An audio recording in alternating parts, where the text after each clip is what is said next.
please. It's now 7 o'clock p.m. I will now call this meeting to order. Tonight with us, we'll have Pastor Alexis Talbot from the First United Methodist Church of Homestead, and we'll have the Pledge of Allegiance with Councilman Melvin McCormick. Would everybody please stand?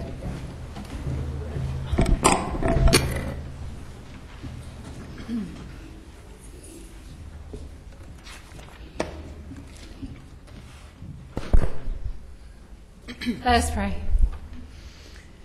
Savior God, I thank you for an opportunity to come before men and women who have a heart for their community, this community, our community, the community that you've given us. I pray that the deliberations this evening on all topics are thoughtful and compassionate. Show us your way in all things. Grant us your peace, and be with those decision makers in this room, that they would consult deep within. We thank you, Jesus. In your name we pray. Amen. Amen.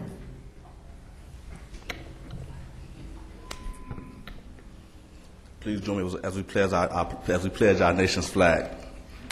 I pledge allegiance to the flag of the United States of America and to the republic for which it stands, one nation, under God, indivisible, with liberty and justice for all. Thank you. You may be seated.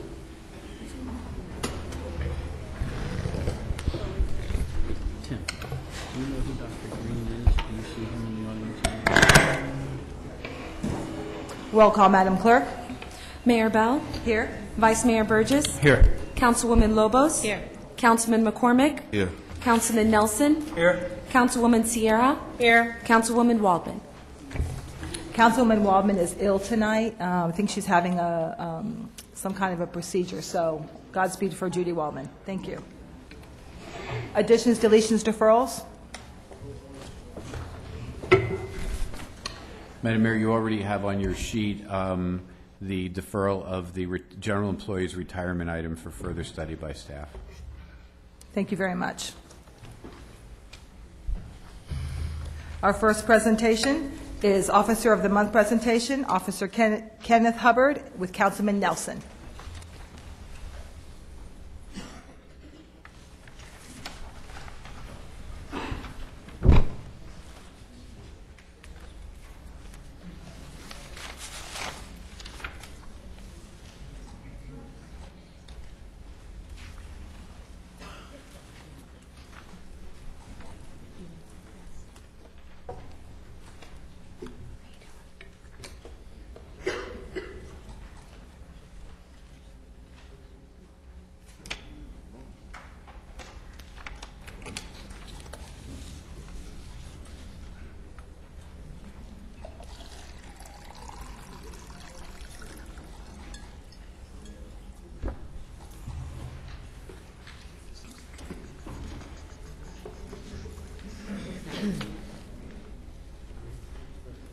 Madam Mayor, Mr. Vice Mayor, council members, Mr. City Manager, Chief Roll, Major Kennedy, Lieutenant Kent.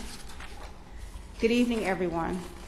I am Angela Washington with the Homestead Police Department, and on behalf of our Awards Committee, I am here to announce to you our Officer of the Month for the month of May 2009, Officer Kenneth Hubbard.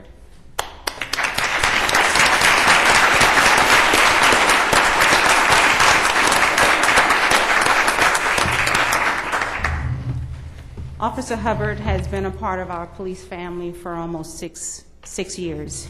He is currently assigned to the Uniform Patrol Division, and he's working the afternoon shift.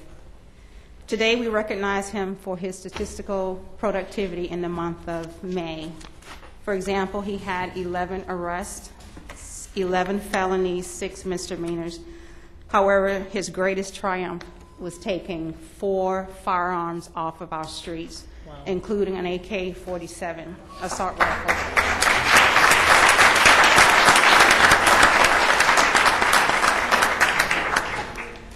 At this time, I would just like to share with you a few of the scenarios that earned him the title of Officer of the Month. On May 20th, at approximately 9:40 p.m., Officer Hubbard was northbound on Flagler Avenue when he observed two subjects wearing gloves and ski masks coming out of an apartment building and enter a white four-door vehicle.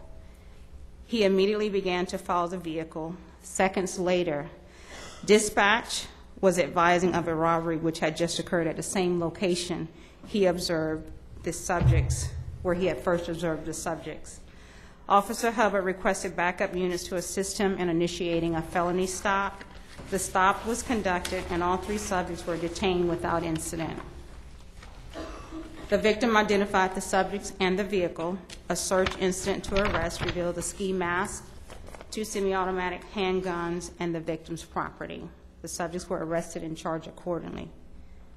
On May 24th, Officer Hubbard was dispatched to the Keys Cove development referencing an assault with an AK-47. Upon arrival, Officer Hubbard observed a subject matching this description leaving the complex. Officer Hubbard made contact with the subject and detained him pending an investigative interview. The investigation revealed that the subject was involved in a verbal altercation with the security guard over an illegal parking sticker on his vehicle. The subject then went home and retrieved an AK-47 and came back to threaten and shoot the security guard.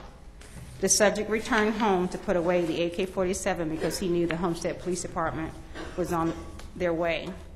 The subject consented to Officer Hubbard searching his home, and the AK-47 was located.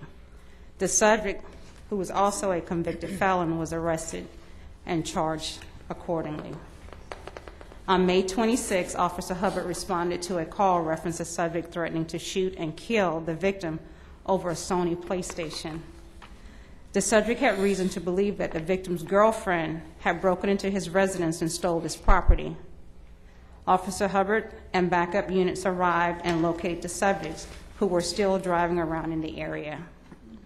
A felony stop was conducted, and during Officer Hubbard's investigative interview, he was able to obtain consent to search the vehicle and give consent to search the subject's residence for the firearm. The 9mm handgun was located, and the victim identified the firearm as being the one that was used to threaten his life. Officer Hubbard made 3 arrests stemming from the one phone call, including clearing a burglary case and recovering stolen property. This is the 4th handgun that was recovered by Officer Hubbard, taking the firearms off the streets. These were just some of the examples of his excellent police work and his professionalism and his enthusiasm and commitment towards making the streets of Homestead much safer for those of us who live here and work here in the community. So join me in congratulating him again for being selected as Officer of the Month for May 2009.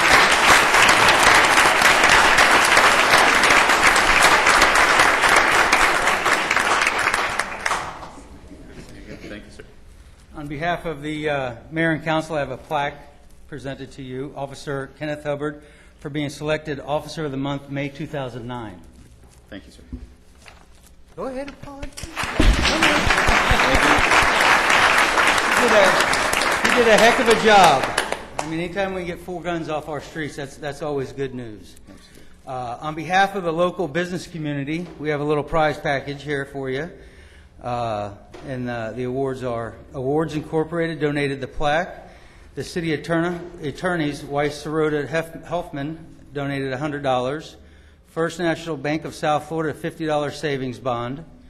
Community Bank of Florida, $50 savings bond. Ferguson Jewelers, a $75 gift certificate. Broadway Subs, 2 $10 gift certificates. Havana Joe's Cigars, a $25 gift certificate. Creative Threads, store on 505 North Chrome Avenue, free off-duty polo shirt. Blake Chevrolet, a $300 value, lube, oil filter, and car detailing. Captain Car Wash, a free car wash, value $20. Mita Jensen, 2 memberships for the Homestead Community Concerts. Dinner for 2 at Maya's Creole Cafe. McLean's Florist, a $30 gift certificate. And thank you and congratulations. No, thank you.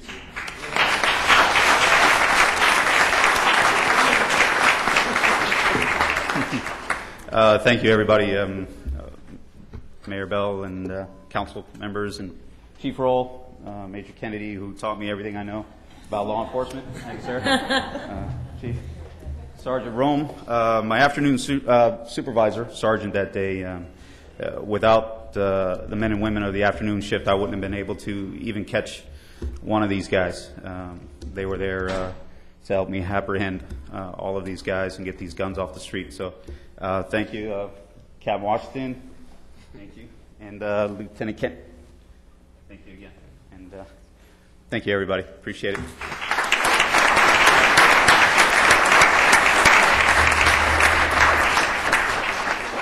Oh, sorry. Thank you.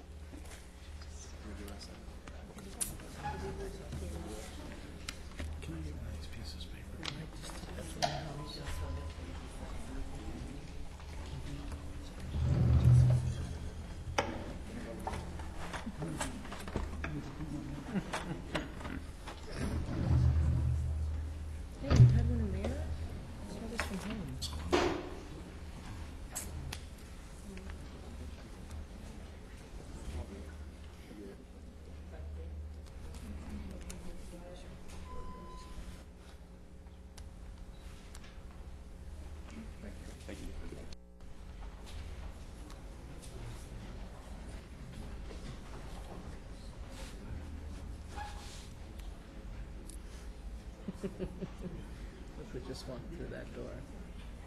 Oh, good Lord. Talk about going, things going backwards. He probably thinks we're clapping for him. He probably thought we were clapping for him. Of course. Thank you very much. We're always very proud of our Officers of the Month. They really work very hard, and they do us proud, so we're very pleased. Are Beauty Schools of America with us yet? No. Okay, we'll just put them off. Let me know when they're here. America Supports You Freedom Walk, Elizabeth Brookins. Elizabeth, please come forward. I haven't seen her in a while.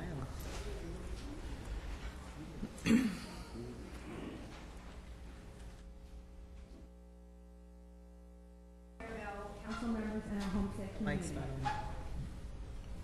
Start over. Okay.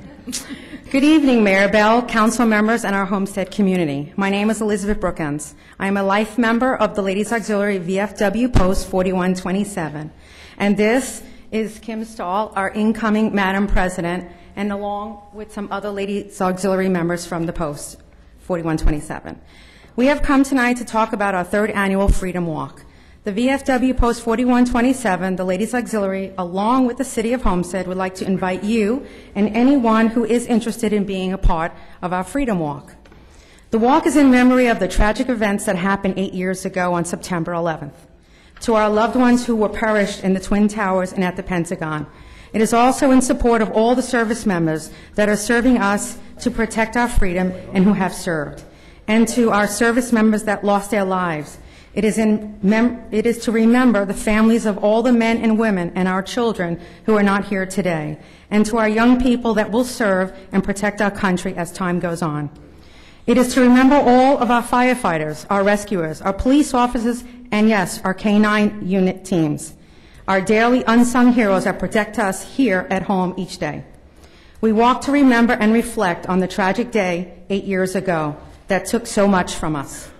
I have brought some flyers in with our point of contact on the Freedom Walk. I welcome any and all donations to help pay for the T-shirts and gift bags. That was given to every walker that came out last year.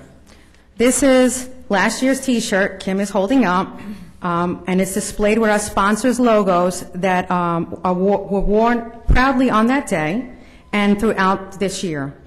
We also gave out gift bags that had information and little trinkets from our community businesses. There was also information about the VFW and the Ladies Auxiliary. After the walk, we served hamburgers, hot dogs, and beverages. We had karaoke. It was a great event. So any donation is welcome. And we are hoping that we have a larger crowd to walk this year and for the years to come. You can walk. If you can't walk, wheelchairs are welcome. Pets on leashes are welcome. Children in strollers are welcome. All are welcome to walk and show their support for our country and our community. And if you are unable to walk, you can volunteer to help at the post for this event. This year, the Freedom Walk will be held on Saturday, September 12th at 10 a.m. The walk will start at the VFW Post 4127, which is right around the corner, and that address is 601 Northeast 2nd Road. Come rain or shine, we will walk. Last year, we were under a hurricane watch, and still over 200 people came out and walked. We still had a great time. So come out and let us all remember what happened on September 11, 2001. Please feel free to contact any one of us to register, to let us know how many people will be coming to the walk. I thank you for your time and your support, and I truly look forward to seeing each and every one of you at our Freedom Walk. Thank you.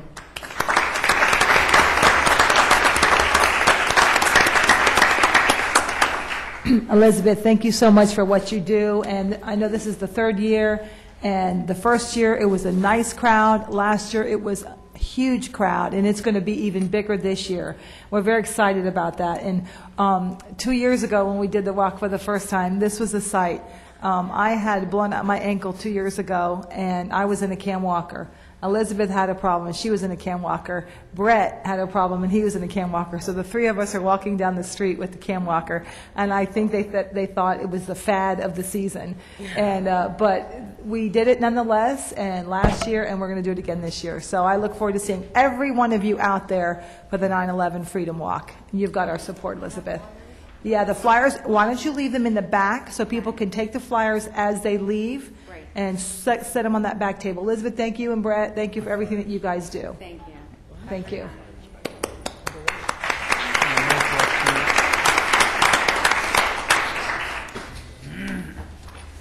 Most improved FCAT scores, presentation, Councilwoman Sierra.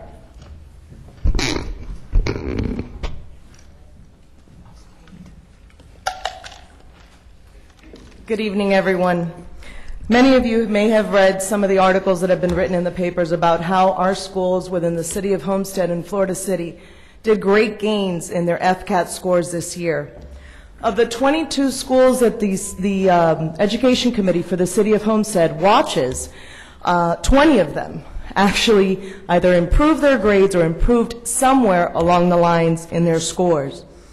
Most people don't realize all the facets of actually coming up with these FCAT scores. It has to do with math scores, science scores, reading scores, writing scores, number of students that are actually in attendance to take the test, how many students are in ESE or special classes.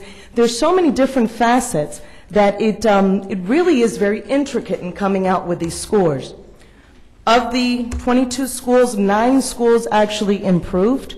We currently have 11 A schools within the 2 cities.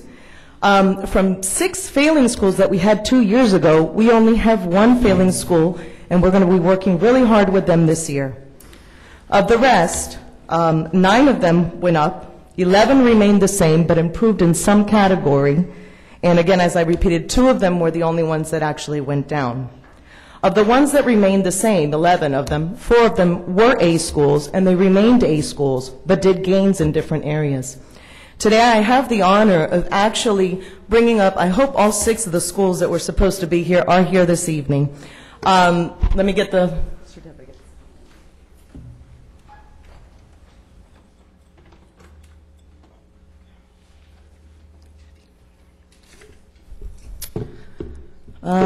Is the principal from Aspira South Charter School here?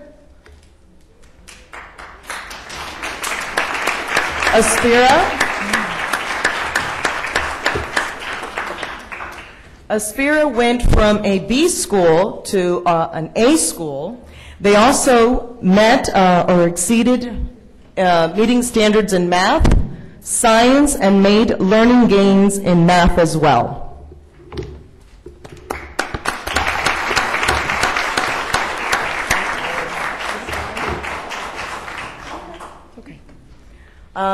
Is Homestead Middle School? I know he's here. Oh, by the way, Aspira had 100% of their students taking the test, which is huge, too.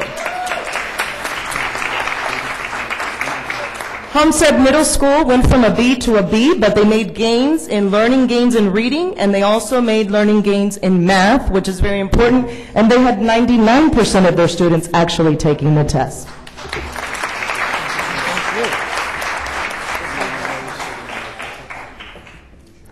We have Lawrence Academy Charter School.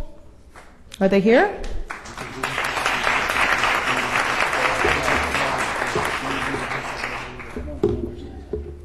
Lawrence Academy Charter School went from a C to a B, correct? Had 100% attendance for their FCAT test. They met up or increased and meet high standards in reading, high standards in writing, high standards in science. They made learning gains in reading, and they made learning gains in math. Congratulations. Thank you. Somerville Charter School. Now, Somerville Charter School went from a C to an A this year.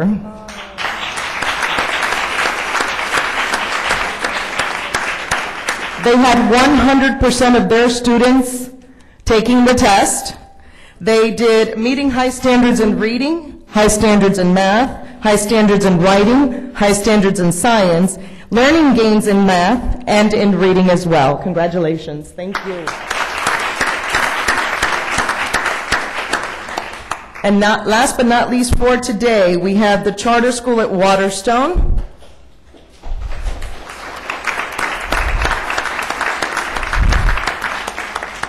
Charter school at Waterstone went from an A to a A. 100% of their students took the test, meeting high standards in reading, high standards in math, high standards in writing, science, and made learning gains in reading and math as well. Congratulations to all the schools. Thank you for everything you do for our children.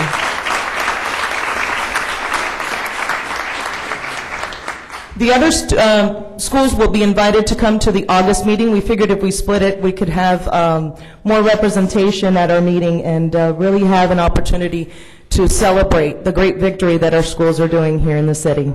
Thank you, guys. Thank you. I'll take a picture.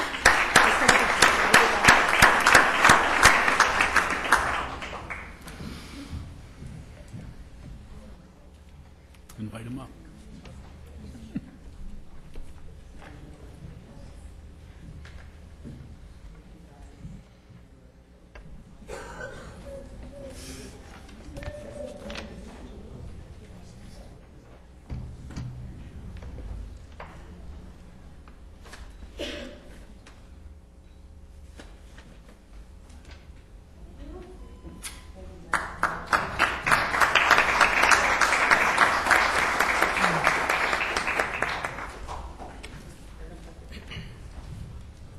Thank you very much, Councilwoman Sierra. That's great news. We Care check presentation, Councilwoman Lobos. Ms. Driver, I know I saw Kamitra.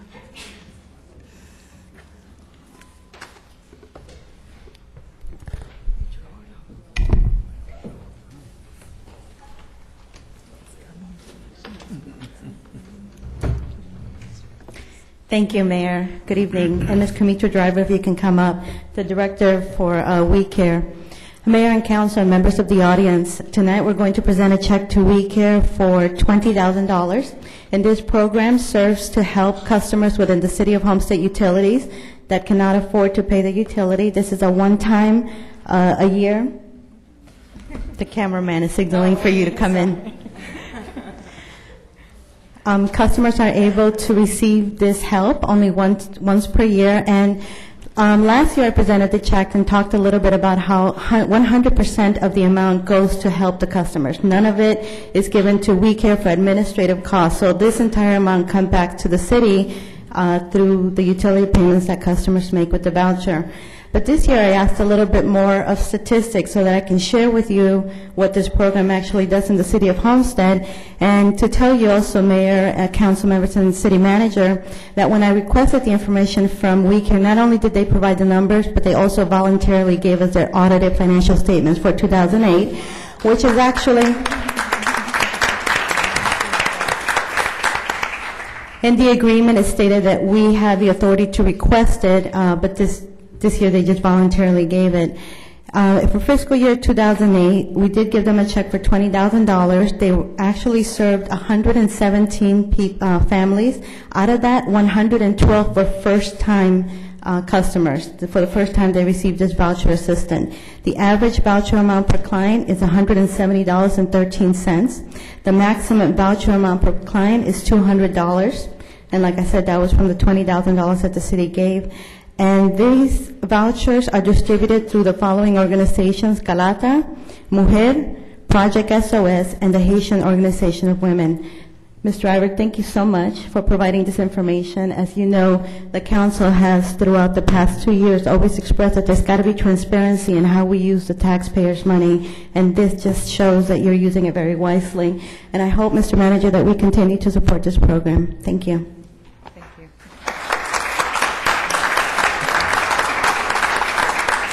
On behalf of the Mayor and Council in the City of Homestead, we're presenting We Care with $20,000 for fiscal year 2009. Thank you.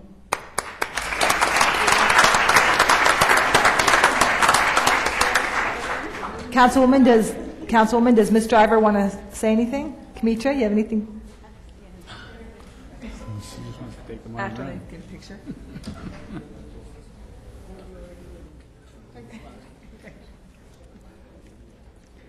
On behalf of We Care, our Board of Directors, and all of our partners in the community of Homestead, we thank you, Council, Mayor, City Manager, for once again supporting this cause.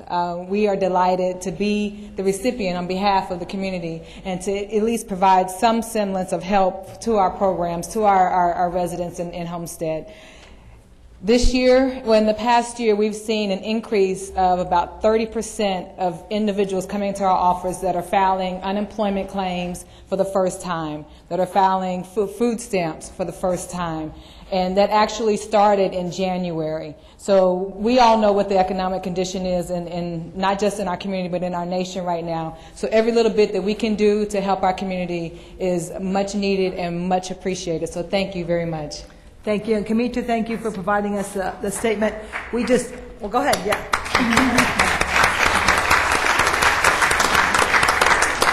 I know we're getting ready to approve another group of grants that are going out and that are funneling right through the City of Homestead, right into the not-for-profits, so that we can enable and allow the not-for-profits to do what they do so well and us be the conduit for some of those grants and some of those resources, because it's better left in the hands of those that do that very well. But thank you. And one of the things I have asked, though, is that we would get audited financial statements on the organizations that are receiving the dollars, so that we will have great transparency in the monies that are landing into the hands, to make sure that everybody has a level of comfort knowing that every single dollar that goes through is going to be spent on exactly what it's intended to spend.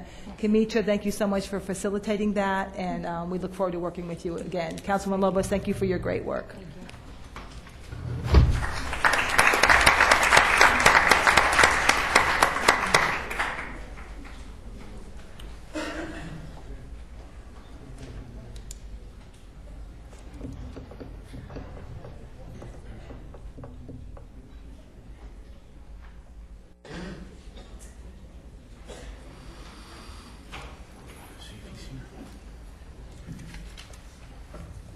We now have a presentation with Homestead Animal Hospital on parvo vaccine announcement with Dr. Art Green and Vice Mayor John Burgess. Dr. Green, please come forward.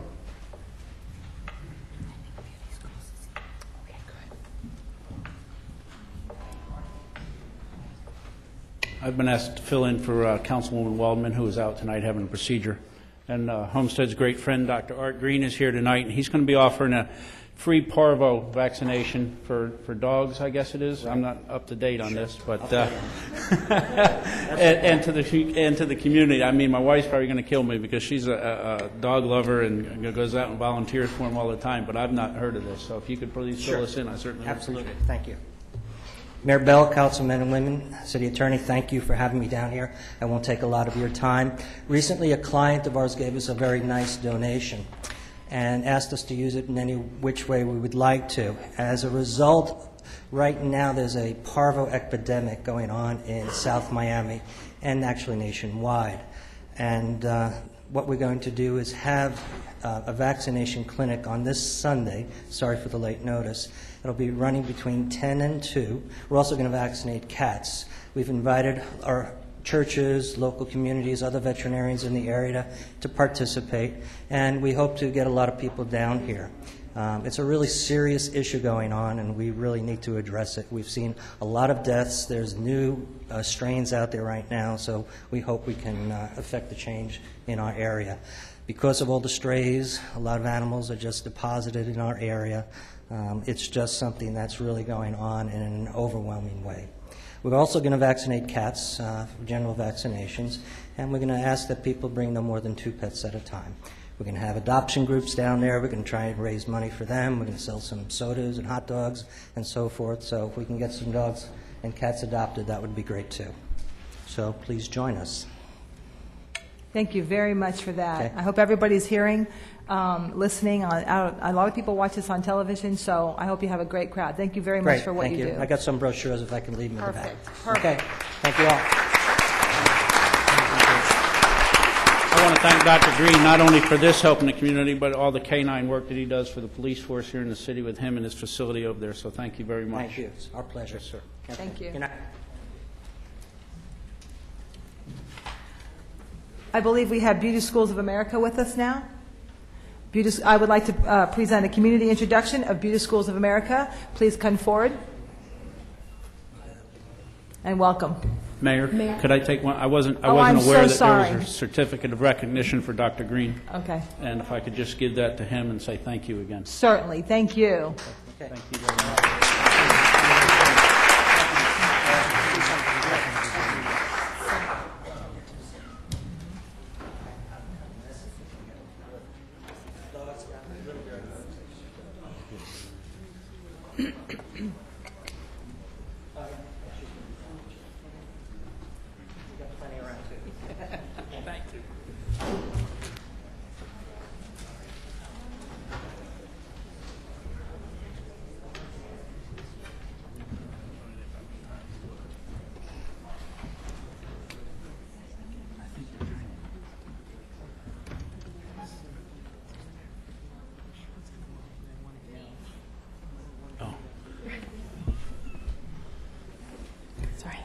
Good evening, everyone.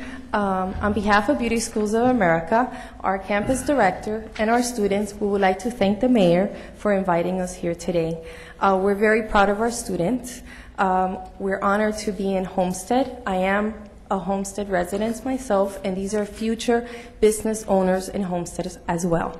We have barber course, cosmetology, makeup artist, skincare, spa therapy, services for everyone in Homestead, and as well as nail tech courses. And I'm honored to be here and represent Beauty Schools of America, where we could change a future to any individual and make the best out of them and have a career. Thank you.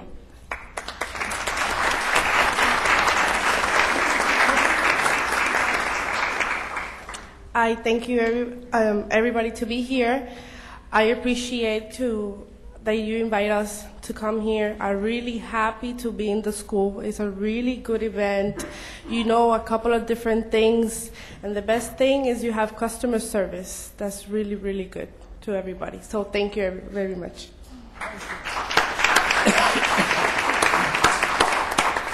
I also would like to thank the opportunity to be here. My experience at BSA has been amazing so far, and I wanted to share an experience that I had over the weekend. I was privileged enough to be one of the cosmetology students to be able to go to the Columbia Expo, and we were able to do the makeup and hair for the professional models for the shows there, and I thought it was an amazing experience, and definitely thank the school for allowing us a lot of hands-on opportunity there, so that was great, and once again, thanks for allowing us to be here today.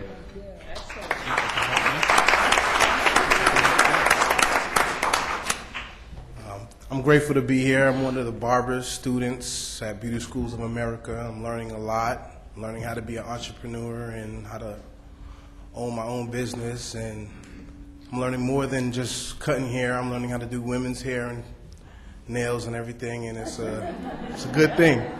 I'm learning a lot. Thank you.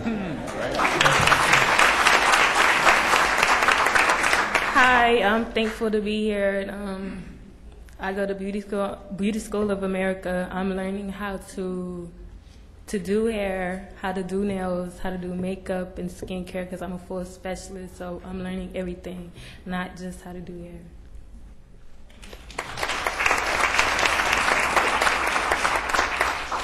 I just want to, pardon the voice, I just want to thank the City of Homestead for allowing us the opportunity to be a part of this family community.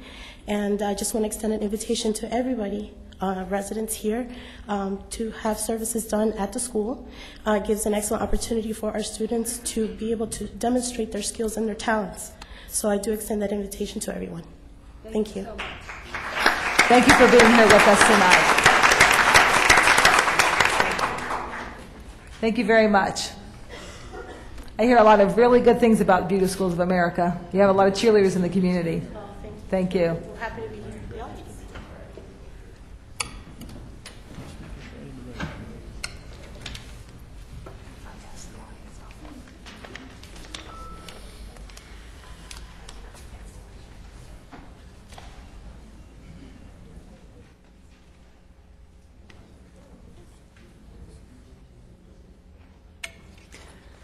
Thank you so much. We will now entertain a motion to approve the consent agenda. So moved. I'll second. The item has been properly moved and seconded. Any comments or questions on the consent agenda?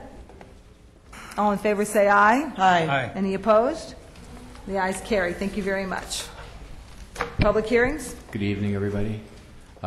James is not here tonight. He had a little problem with his appendix during a visit to New Orleans. So he's fine. So Johanna from our office is filling in. Please be advised that the following items on the agenda are quasi-judicial in nature. If you wish to comment on any of these items, please indicate the item number you'd like to address when the announcement regarding the quasi-judicial item is made. An opportunity for persons to speak on each item will be made available after the applicant and staff have made their presentations on each item. All testimony, including public testimony and evidence, will be made under oath or affirmation. Additionally, each person who gives testimony may be subject to cross-examination. If you do not wish to either be cross-examined or sworn, your testimony will be given its due weight. The general public will not be permitted to cross-examine witnesses, but the public may request the counsel to ask questions of staff or witnesses on their behalf. The full agenda packet on each item is hereby entered into the record. Persons representing organizations must present evidence of their authority to speak for the organization. Further details of the quasi-judicial procedures may be obtained from the clerk. In accordance with Section 2-591, any lobbyist must register before addressing the council on any of the following items. At this time, council members must disclose any ex parte communications concerning any items on the agenda.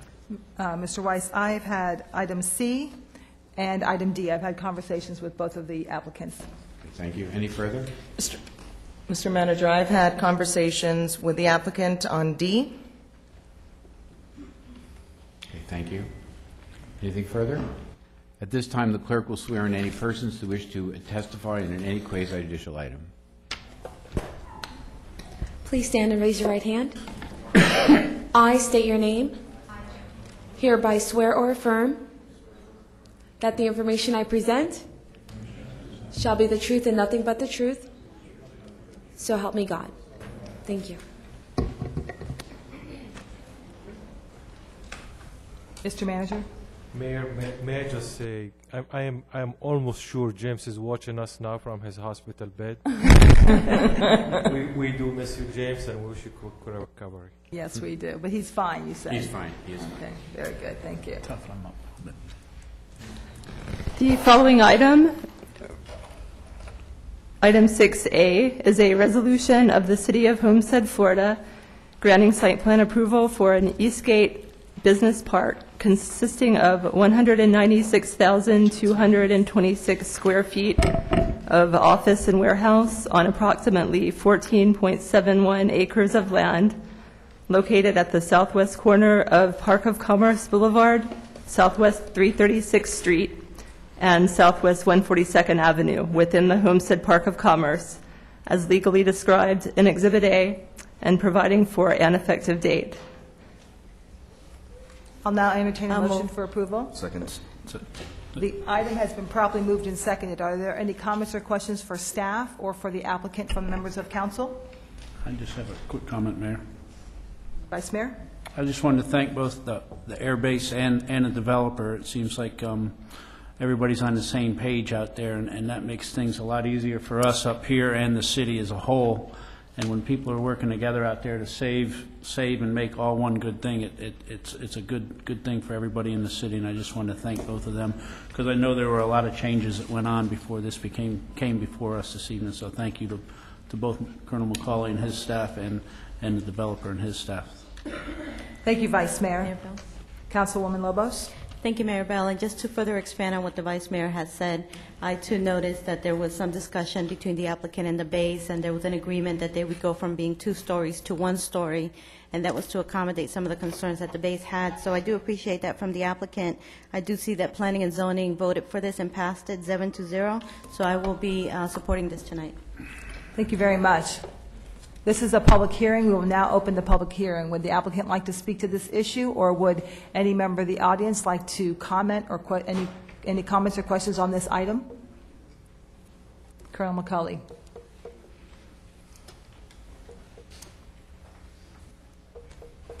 Good evening, Madam Mayor, City Council. It's great to be back here in front of the crowd again.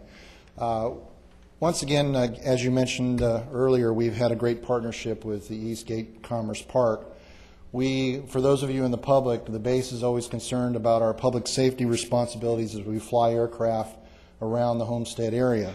We have 2 approaches to the base that we always watch and maintain a vigilance on what is going to be built in those areas. And I think the partnership that we've done now with the Park of Commerce, the city, and Eastgate Commerce Park is going to be part of the model we would like to see down in those areas.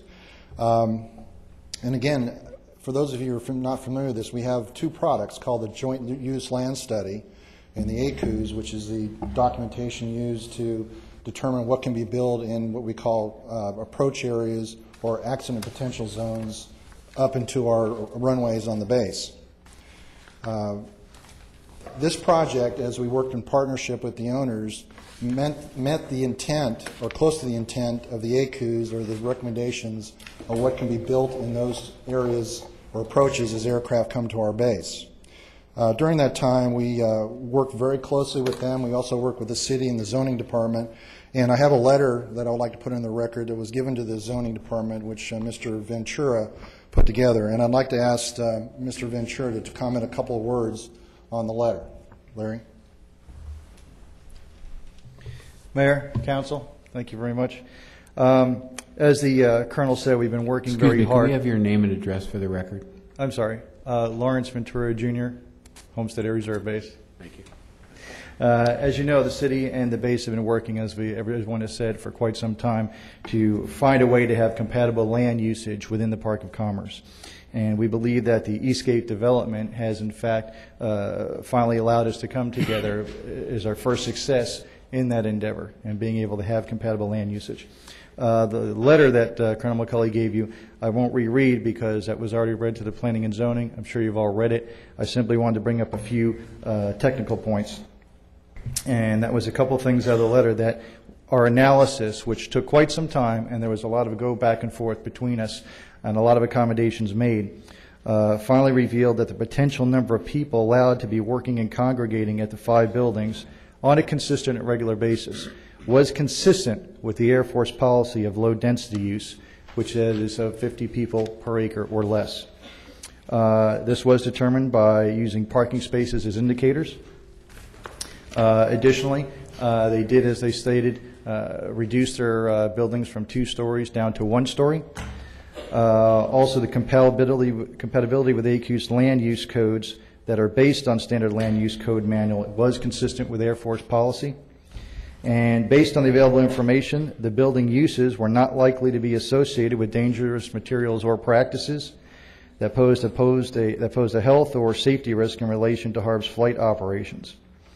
And while the calculated lot coverage of .3062 exceeded the Air Force recommendation of .2, the preponderance of the project floor space is warehouse and light industrial, and as such was our judgment that it was that the limited density of people and intensity of activity for people working or visiting on site rendered the project acceptable. Therefore, this project was not expected to encroach upon the mission of Homestead Air Reserve Base. So in short, we just wanted to put forth the reasons technically why we were okay with this. We took a long time at looking at this, building by building by building, parking space by parking space, occupant by occupant, and we went back and forth and back and forth. And in the short, we believe this meets the intent of the Air Force ACUs, which is to keep the density, again, to less than 50 people per acre and single-story buildings. And we think this is a good usage, good compatibility, and I thank the developer for working with me so much over all those months, and the city as well. That's all. Thank you, Sarno. Thank you very much. Excellent. Ma'am, again, once again, we want to thank you for your support in this project. We think it's a good one in a sense of a good project for both cases and all involved. Lastly, if I can do a little plug for the air show, I'm always trying to get You certainly may. Yes, ma'am. Thank you very much. Once again, for the public, we're starting within 3 months of our air show. We have an air show coming into Homestead Air Reserve Base on the 7th and 8th of November of this year. We're excited about it. We have the Thunderbirds and a long list of about 5 hours worth of flying. Plenty of static displays and the Air Force Band, and we're looking forward to the community coming out and being part of the air base to see what we do out there for our nation. And once again, Council, thank you very much. Pleasure. Thank you very much.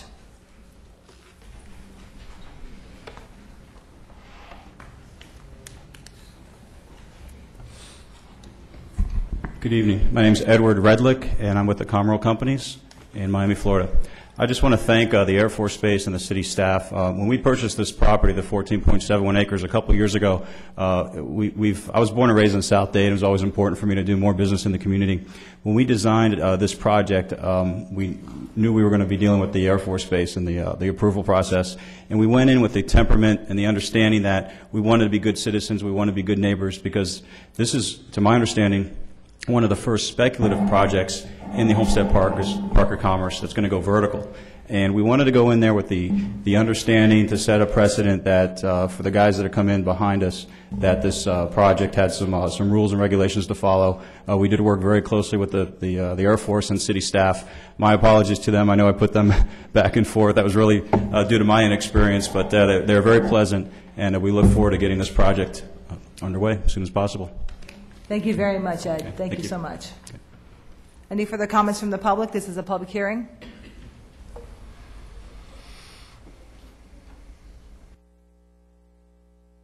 Good afternoon. I'm Steve Smith. I work for Ed Redlick. You can tell I don't have any hair. Who works for who? We're partners in Homestead Park, LLC, if you will, which is the developer. And I wanted to I'm humbled to have the opportunity to come behind some people, police people, schools, the ladies that are out doing their walks and so forth. You guys are all doing great stuff at the street level of what it takes in a community. Ed has shared with you, as we have before, what some of our processes have been, and our thanks again to the Air Force and to the fine staff of the city for working with us in this development. I know that I'm a little ahead of the game here because you haven't approved it yet, and I'm going to, as salespeople like to do, I'm going to go for the assumptive close and hope that you do.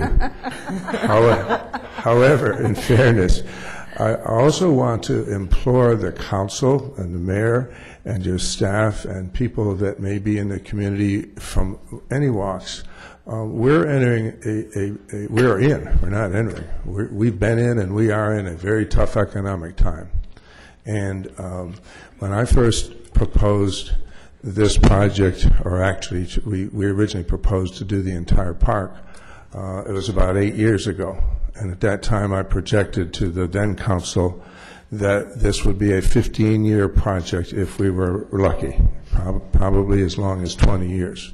I was kind of given the hook and said, you're crazy. These things happen. There's no reason why it can't happen overnight. That was about 7 or 8 years ago. There is about 10,000 square feet of space built in a park which has the capability for 20 million square feet. And if we are successful, we lost the beauty contest to do the whole park, no problem.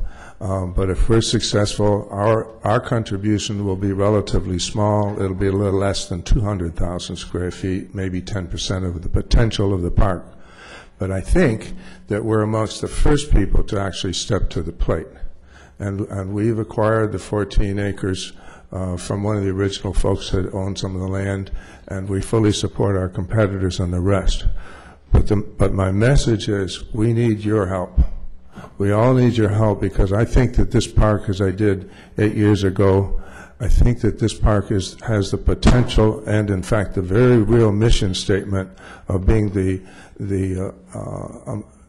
receptacle, if you will, or the place for new businesses to come that are coming into Homestead. Significant businesses are required because they translate, of course, to jobs. So Thank you, Mr. Smith. would respectfully ask your participation in helping us promote this park as well as ours. Thank you. Thank you. I would, while I would concur with that statement, I would also like to say that that sale of that Park of Commerce continually was delayed over and over and over again, and actually was only sold just 2 years ago. So I do see your point, but I also see that it was greatly delayed by the delay of the sale, which we expedited. So I would just like to point that out as well. Thank you. I'll now close the public hearing. Any further comments or questions from members of the council for staff members or for the applicant? All hearts are clear. Roll call, Madam Clerk. Councilman McCormick? Yes. Councilman Nelson? Yes. Councilwoman Sierra? Yes. Vice Mayor Burgess? Yes. Councilwoman Lobos? Yes. Mayor Bell? Yes. Motion carries. Thank you. The following item is a resolution of the City of Homestead, Florida, granting site plan approval for a 34,120 square foot warehouse development on approximately 2.12 acres located on Northwest 6th Street, west of Northwest 10th Avenue, as legally described in Exhibit A, and providing for an effective date. I'll entertain a motion for approval. I'll move it. I'll second. The item has been properly moved and seconded. Are there any comments or questions for any members of the council, for staff, or for the applicant? Mayor Bell? Councilwoman Lobos? As I was reading the application, I was caught a little bit off guard by the fact that this applicant went before Planning and Zoning in June of 2007. Right. And so some of the information that was provided was around that time frame. Nothing seems out of place. I know that they're asking for a condo, office, warehouse, but I just kind of would like to hear from the applicant as to why there was a two-year delay in the application process between the time that it went before Planning and Zoning and the time that it's coming before council. Would the applicant please come forward, come to the microphone, state your name and address for the record, please?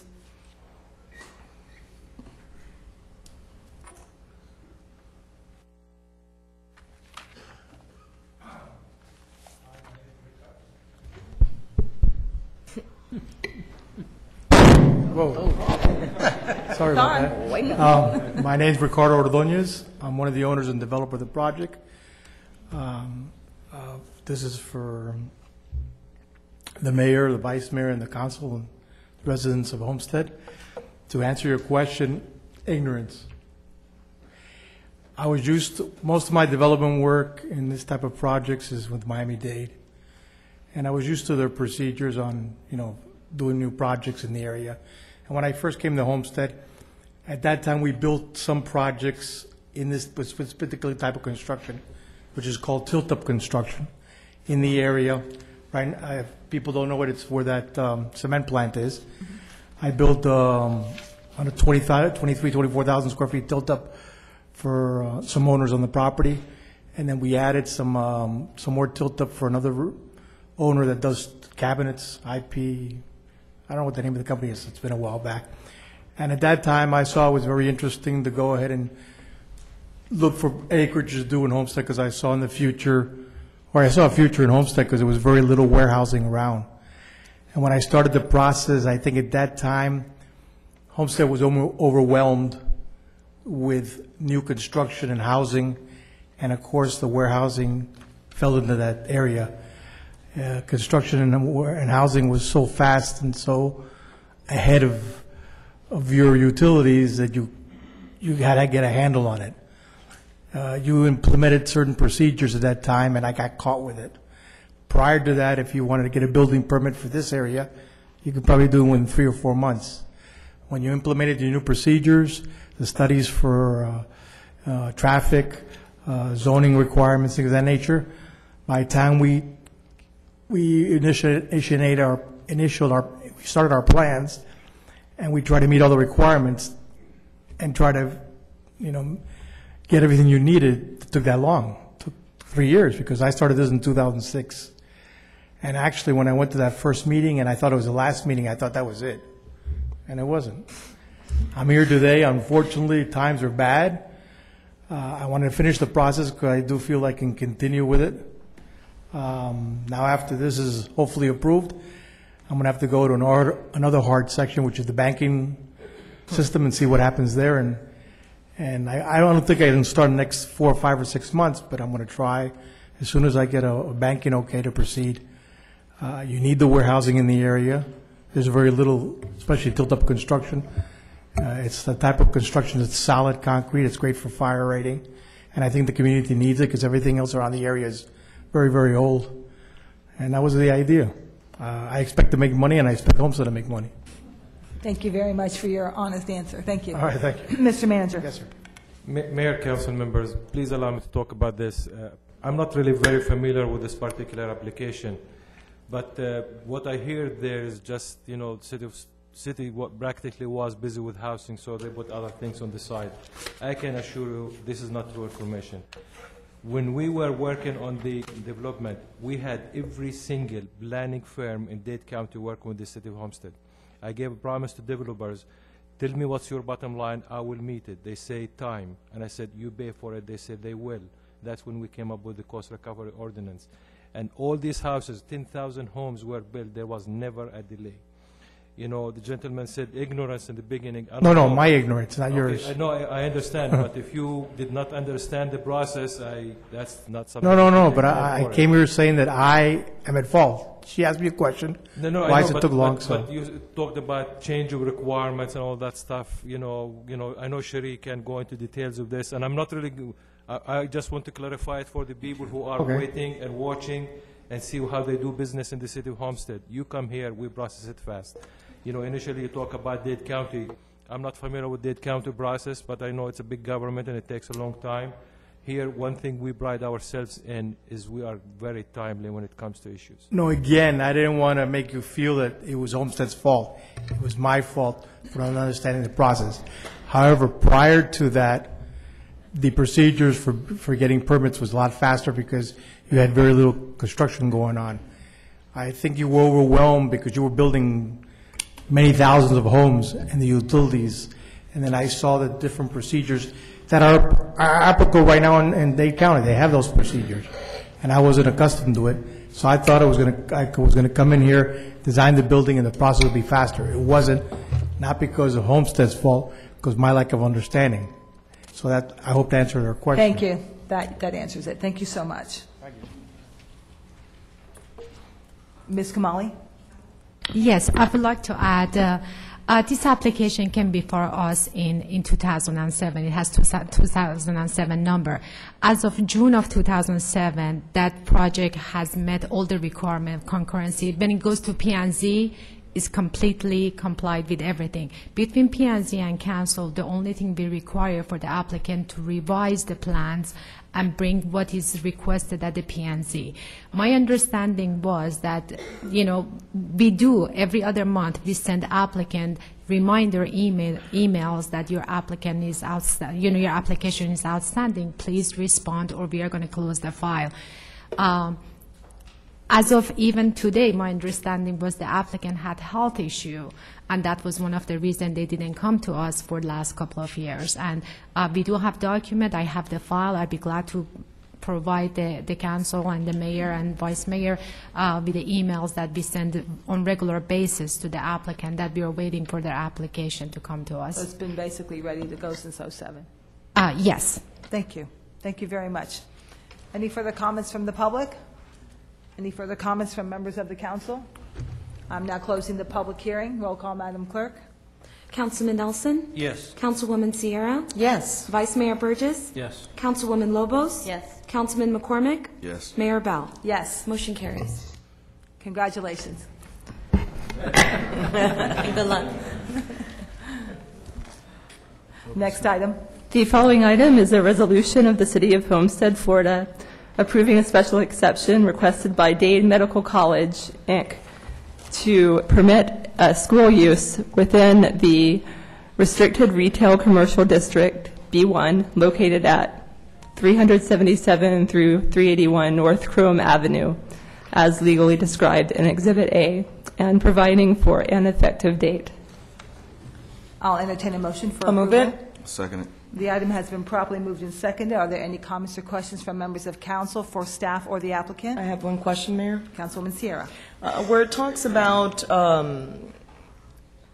2 different sessions a day, 5 days a week, is that correct? Where it's from 10 a.m. to 2 p.m. and then 6 p.m. to 10 p.m. And then it says a yearly enrollment of 180 students.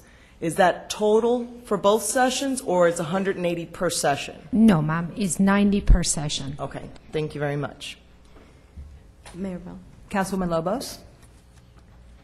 I do want to clarify something. In the P&Z minutes, it was stated that there was some concern. Actually, most of the concerns were about the parking lot across the street, and perhaps encouraging the applicant to go ahead and establish a lease with an adjacent parking lot between P&Z and the council. I do see that the application that came before the council, you have established here that not only will you have the parking lot across the street, which is north of the Dade School, but also to the west of you. It says here that you've leased by Dade Medical.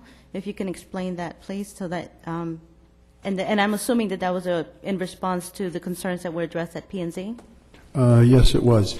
We have leased parking from... Excuse me, can we have your name and address, please? Oh, I'm sorry. My name is Ernesto Perez. Did you say address? Yes. Okay, 1216 Milan Avenue, Coral Gables, Florida, 33134. My name is Ernesto Perez. I am the CEO of Dade Medical College. I wasn't here for the last hearing, but yes, when we found out that the solution was as easy as basically renting or leasing parking, and that would help us out with any variance issues, we went ahead and we leased parking from a landlord in the area.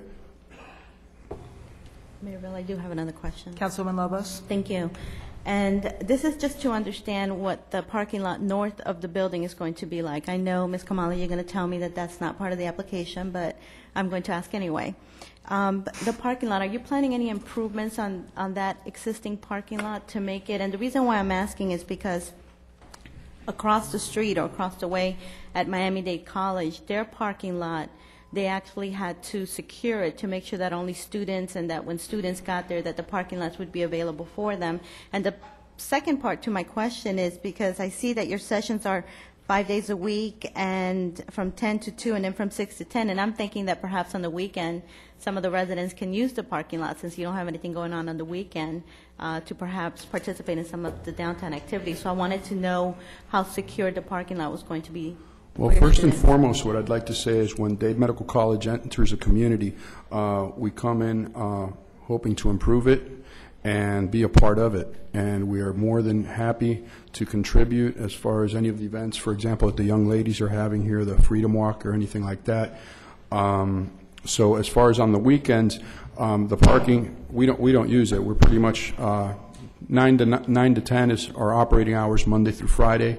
And we will be bringing up that parking lot if it's not currently up to spec to whatever the City of Homestead requires it to be. And again, we plan to make a very positive impact. Currently, we have signed contracts to purchase an additional 3 buildings in the area.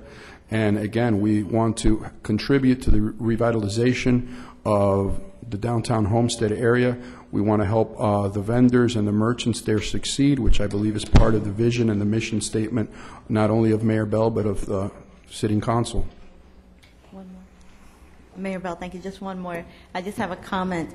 What you've done to that corner so far looks beautiful. I mean, it's very, you can notice it. You notice it as far away as 5 blocks. You're going down Chrome Avenue, and all of a sudden you see that the paint that has been renovated, and it's some fresh paint on the outside. So already you're beautifying that corner, and that's just spectacular. So I'm happy to see that you're there. Well, thank you very much. We can't, I just have to say we can't take 100% of the credit there. We're actually here with the Kluger family, and they've actually contributed as well, and we've been working together in cooperation, and we do intend to do our part to help the community. Thank you very much, and that was also going to be my comment. I took a look at what you've been doing, not only outside that building, but inside the building, and what a great improvement to the community, not just that building, because it's a very, very old building, but it's a beautiful building, the way it wraps completely around the corner, and it's one of my favorite designs, so I just really love it. I love what you've done with it, and thank you very much. Everything has been an improvement on the Chrome Avenue corridor, and we're doing a lot to improve that corridor, so anything that anybody does in that area is just a bonus. So thank you so much. Any further comments or questions from council? Councilman Nelson, Councilwoman Sierra. Thank you. On the back parking lot to the west, will you be providing security for that parking lot at night? During hours of operation, it is our policy to have security both for the safety of the automobiles as well as the safety of our students. Excellent. Thank you very much. That was one of my biggest concerns. Thank you very much, Councilman Nelson. Councilwoman Sierra. I just wanted to extend an invitation for either your director or someone from your school to participate with the Education Committee of the city. We're working not just with elementary schools, but as well as Miami-Dade College and other universities that are coming into our area and other schools that are coming into our area. We would really love for you to be a part of it. Thank you, and we will take you up on that offer. Thank you.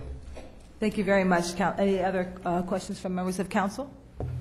Any questions or comments from members of the public? This is a public hearing. I will now close the public hearing. Roll call, Madam Clerk. Vice Mayor Burgess? Yes.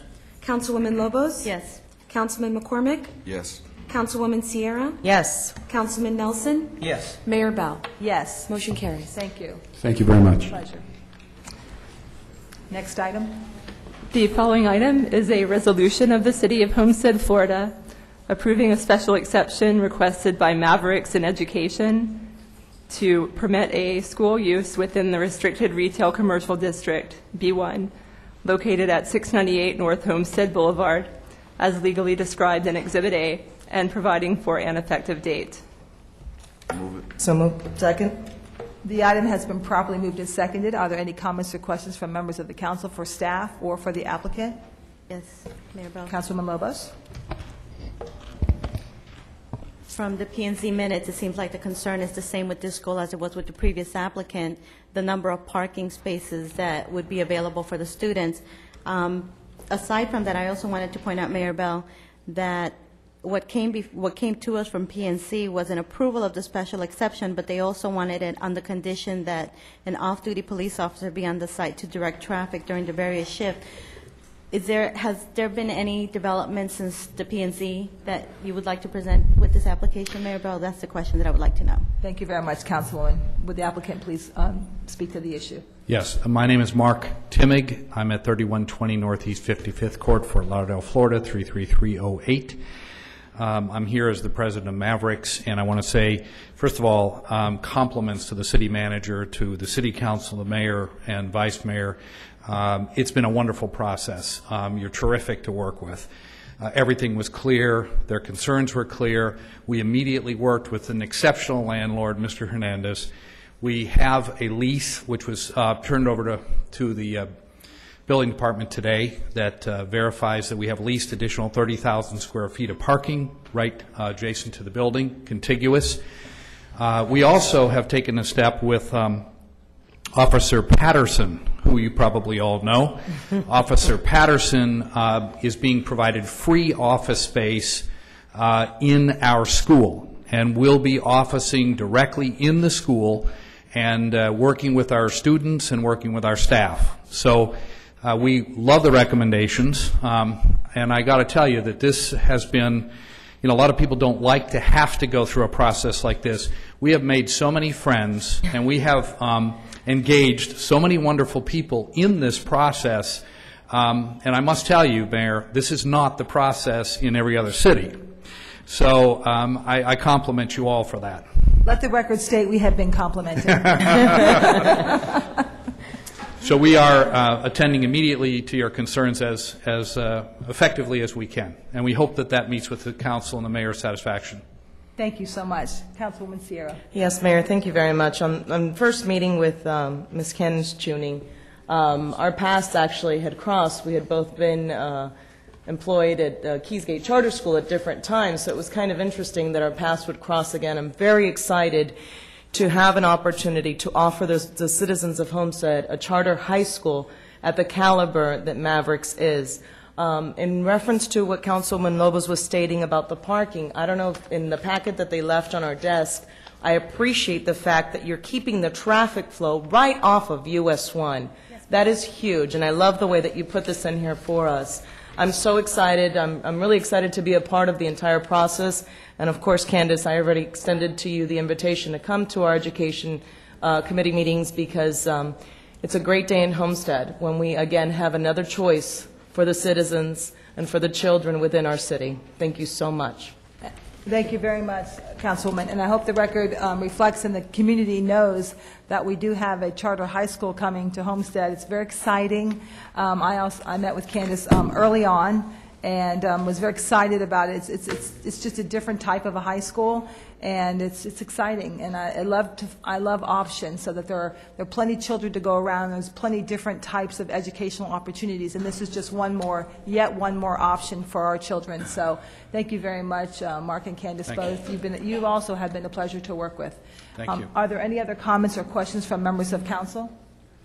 This is a public hearing. Are there any comments or questions from members of the public? We will now close the public hearing. Thank you so much. Roll call, Madam Clerk. Vice Mayor Burgess? Yes. Councilwoman Lobos? Yes. Councilman McCormick? Yes. Councilman Nelson? Yes. Councilwoman Sierra? Absolutely, yes. Mayor Bell? Yes. Motion carries. Thank you.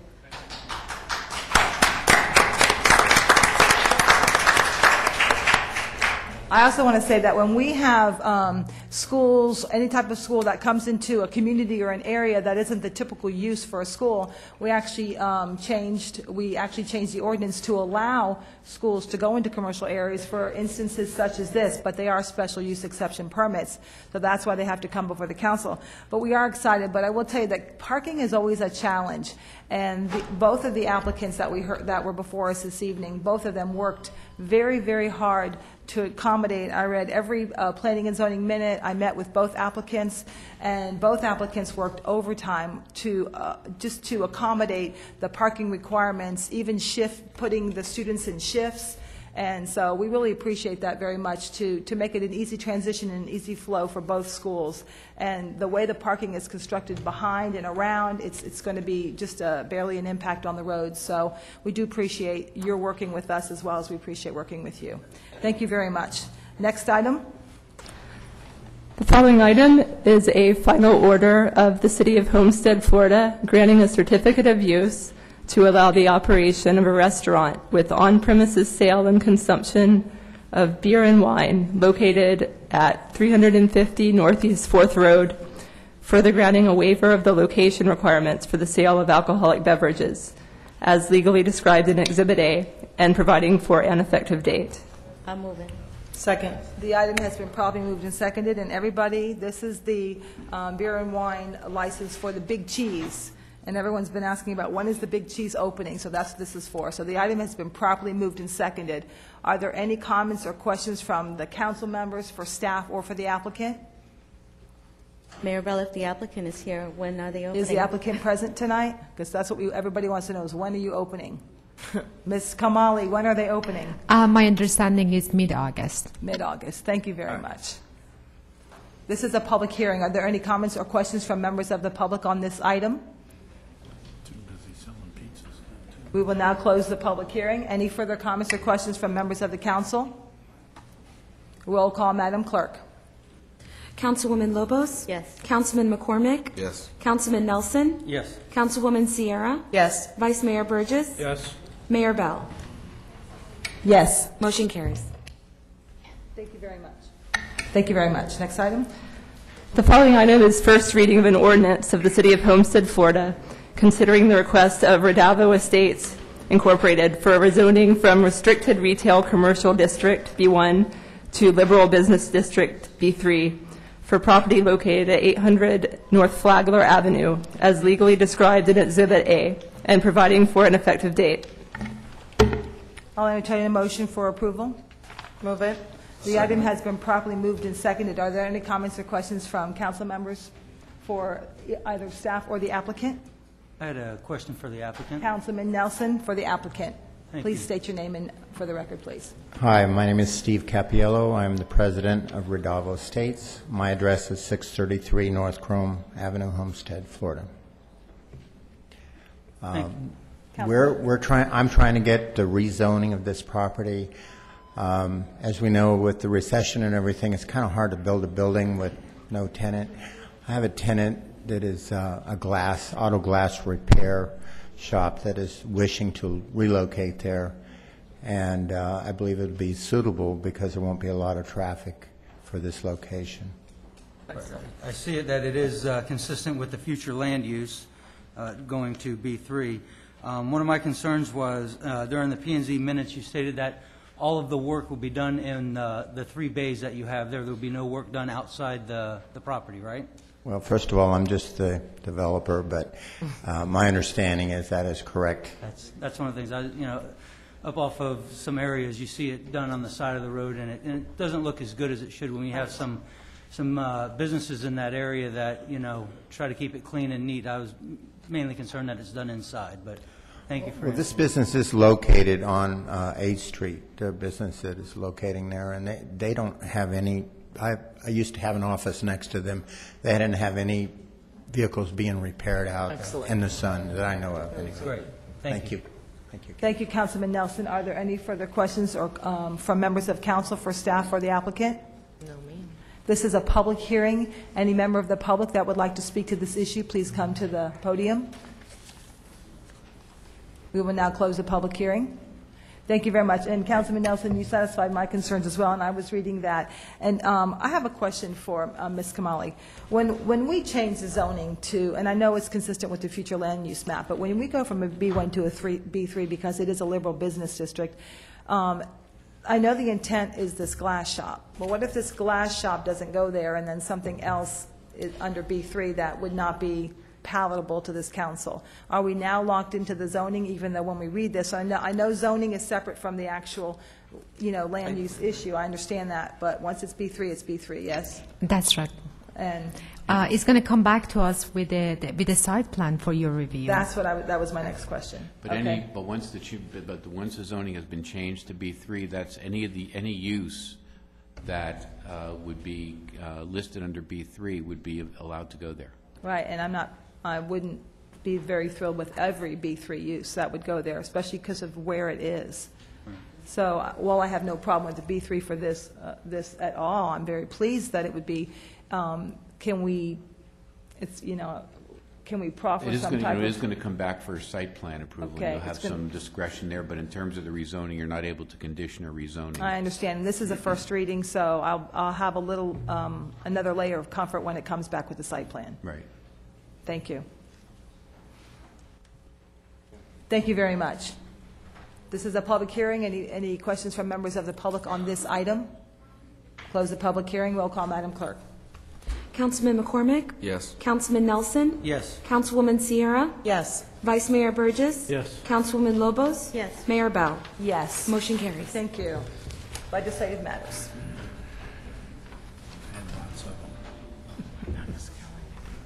Next item is the second reading of an ordinance of the City Council of the City of Homestead, Florida, amending Chapter 22.5 Retirement Plans, Article 6, newly elected officials and senior management retirement system of the City Code by amending Section 22.5 definitions and 22.5 303 benefits to revive definitions of contingent annuitant and senior manager compensation by creating new Section 22.5 Deferred Retirement Option Program to establish a deferred retirement option program for members of the system, providing for repealer, severability, and effective date. This is the second reading and public hearing.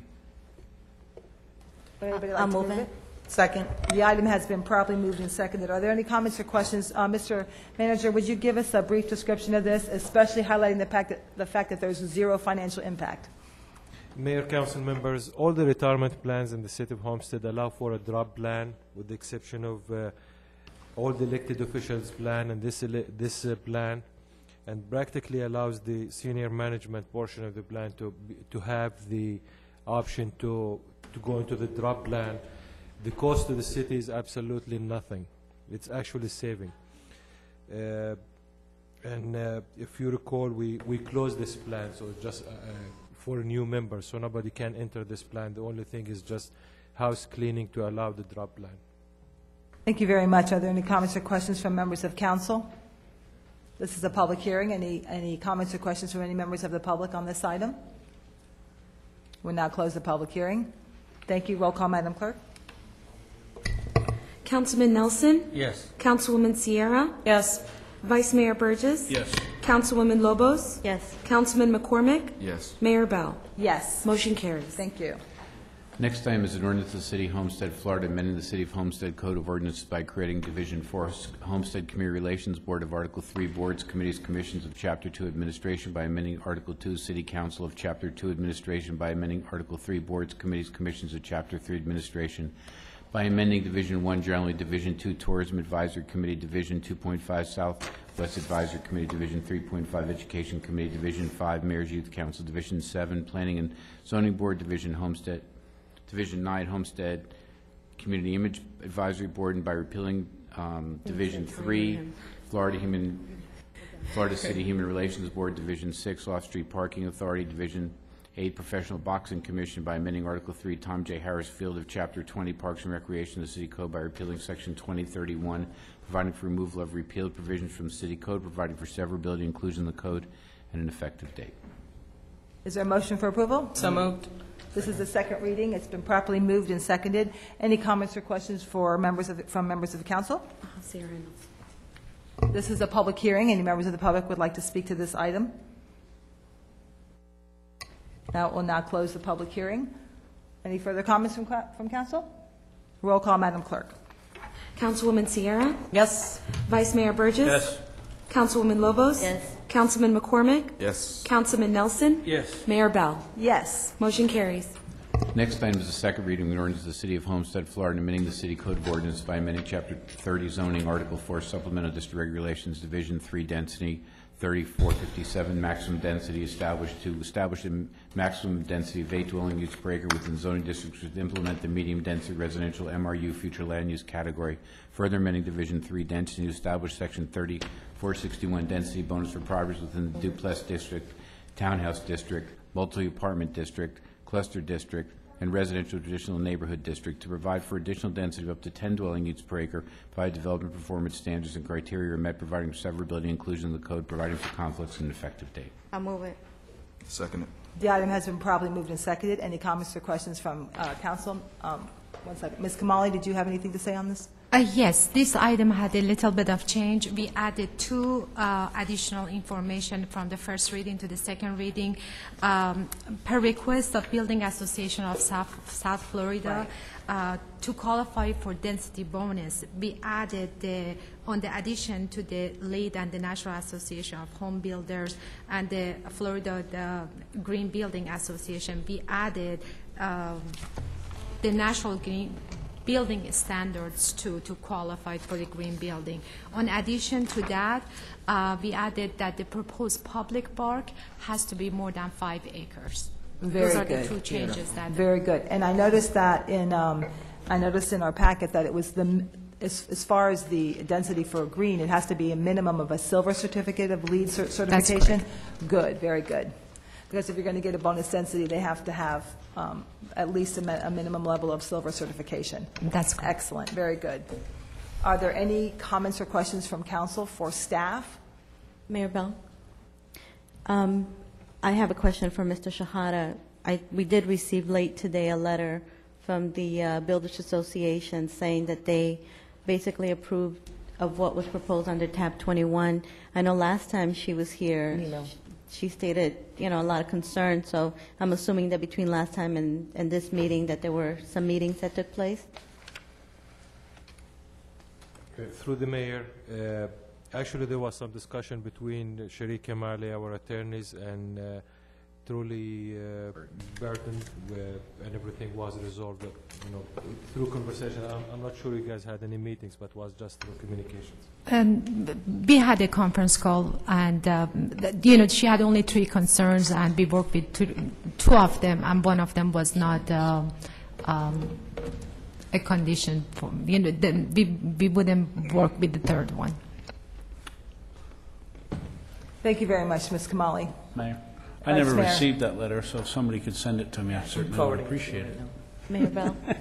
Councilwoman Lobos? Vice Mayor, through the mayor, I believe it was sent via email. It was late this afternoon, and I believe checked we my email. I'm not on the email list, nor did I receive it, so if somebody could just give me a brief description I of haven't read that. my email today either. I haven't had time. Through the mayor, vice mayor, I didn't really see it yet, but I promise you I'll forward it to you. You have a copy actually before.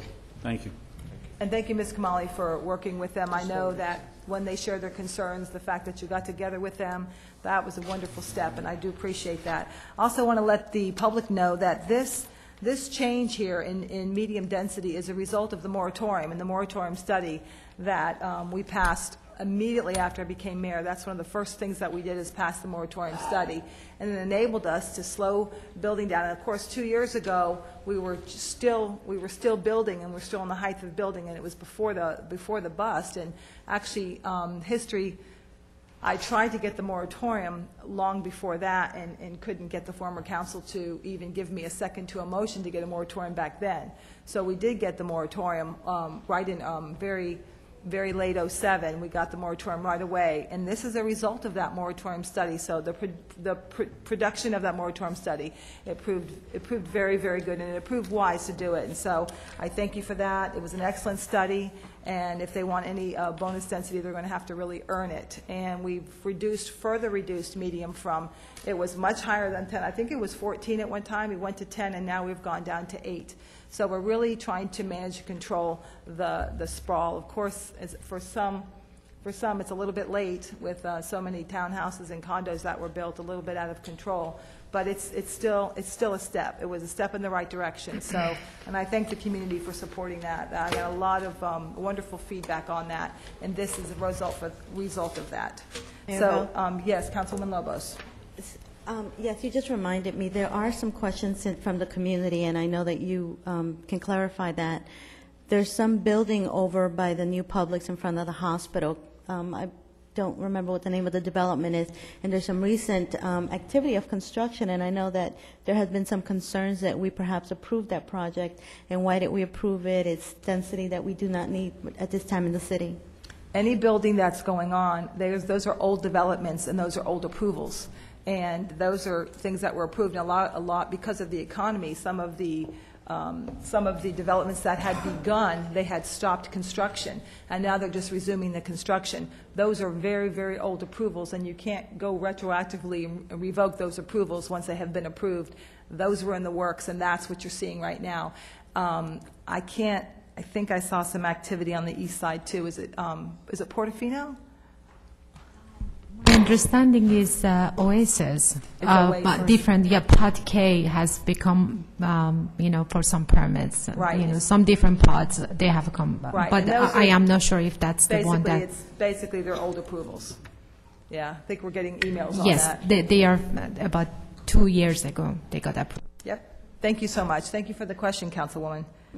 Are there any more comments or questions from the council? This is a public hearing. Any members from the public that would like to comment on this item? We'll now close the public hearing. Roll call, Madam Clerk. Vice Mayor Burgess? Yes. Councilwoman Lobos? Yes. Councilman McCormick? Yes. Councilwoman Sierra? Yes. Councilman Nelson? Yes. Mayor Bell? Yes. Motion carries. Thank you. Next item. The next item is a second reading of an ordinance of the City of Homestead, Florida, amending the comprehensive plan to implement the recommendations of the evaluation and appraisal report, EAR, by amending the future land use element, transportation element, housing element, infrastructure element, hazard mitigation, and post-disaster redevelopment element, conservation element, recreation, open space element, public schools facility element, intergovernmental coordination element, and the capital improvement element pursuant to the provisions of the Local Government Comprehensive Planning and Land Development Regulation Act, provided for inclusion in the comprehensive plan, providing for repeal of conflicts, and providing for severability and an effective date. Second reading and public hearing. I'll entertain a motion for approval. So moved. I'll second. That is probably moved in second. Did you say elephant? I think I said elephant. You did too. We'll let that slide, Mr. I'm Weiss. just making sure people are listening. I think you said land use elephant. Are there any comments or questions for any members of council? This is a public hearing. Any comments or questions from any members of the public? We now open the public hearing. Close the public hearing. Any further comments from council? Roll call, Madam Clerk. Vice Mayor Burgess? Yes. Councilwoman Lobos? Yes. Councilman McCormick? Yes. Councilman Nelson? Yes. Councilwoman Sierra? Yes. Mayor Bell? Yes. Motion carries. By the way, that is a state requirement that we're required to do every 7 years, and it's a transmittal of the City of Homestead's evaluation report. So that's something that we have to do every 7 years. So it's just a fulfilling of a state requirement. Next item. An ordinance of the city, this is a second reading of an ordinance of the City of Homestead, Florida, amending the comprehensive plan to strengthen coordination between water supply and local land use planning by amending the text contained in the future land use, infrastructure, conservation, intergovernmental coordination, and capital improvement elements, providing for adoption pursuant to Section 163-3184 Florida statute, providing for inclusion in the comprehensive plan, providing repeal of providing for repeal of conflicts, providing for severability, and providing an effective date. This is the second reading and public hearing. I'll move it. Second. The item has been properly moved and seconded. Are there any comments or questions from members of council for staff? This is a public hearing. Any members of the public that would like to speak to this item at this time? We'll now close the public hearing. Mr. Manager, would you like to address this item? Another requirement. Why don't you go ahead and address this? The public sits out there and they don't know what we're necessarily approving. Thanks, Mayor. Mayor, council members, practically this is a requirement by DCA for long-range water planning for the future land use. This item came up before, and we postponed it several times, practically went back and forth, and we talked to DEB and WASA. There's lots of coordination required. Finally, we just putting it through because we have to meet the requirements. But practically, it's a long-range plan, what we are going to be doing about water and the needs of the community. Thank you. Thank you very much. You're welcome. Any comments from council? Roll call, Madam Clerk. Councilwoman Lobos? Yes. Councilman McCormick? Yes. Councilman Nelson? Yes. Councilwoman Sierra? Yes. Vice Mayor Burgess? Yes. Mayor Bell? Yes. Motion carries. Thank you. Next item is the first reading of an ordinance of the City of Homestead, Florida, amending various sections of Chapter 6, Buildings and Building Regulations, Article 8, Flood Damage and Prevention, to update the city's regulations to comply with the participating criteria of the National Flood Insurance Program and the floodplain management related to requirements of the state of Florida, providing for conflicts, providing for severability, providing for inclusion in the code, and an effective date. So move. Second. The item has been properly moved and seconded. This is really the third one in a row, Madam Mayor, of just updating city plans and regulations to comply with law. And this is there's a national flood insurance program, and in order to comply with that, and it affects the insurance rates here, we need to make sure that our local code is in compliance with what's required by the federal government. And this is bringing our code up to date with those regulations. Thank you. Mr. Manager and Councilwoman Lobos. Mayor, council members, I just want to say I want to thank Sally Woods. She's been our coordinator for 5 years in this program, Sally. Practically, it started as a voluntary program, and you continue working with it, and you meet the requirements of this organization. And if you participate and meet all the requirements and update all the ordinances, the citizens in Homestead get a discount for this. So actually, Sharif, you just let Sally talk because there's good news for citizens. I don't know how much is the discount now, but they do get a discount for us for compliance. Any comments or questions for Sally? Sally, you want to address the issue? You're the in-house expert here. We're updating the ordinance as it's required for us to continue to participate in the program, and a few of our citizens do get a 10% discount on our flood insurance. A 10% discount. Very good. And this ordinance is required to be updated to continue our participation in the program. How often do we have to update this? There's, the last map update was in 2005. We do have to update the ordinances and the local mitigation strategy annually. Thank you very much. Councilwoman Lobos. Yes, Maribel. At the last council meeting, I had requested that we have a presentation as to the affected areas within our city, and we weren't really sure what type of format it was going to be presented because the department and the staff needed time to gather all the information. So I'm assuming that the maps before us are a summary of the affected areas? Yes.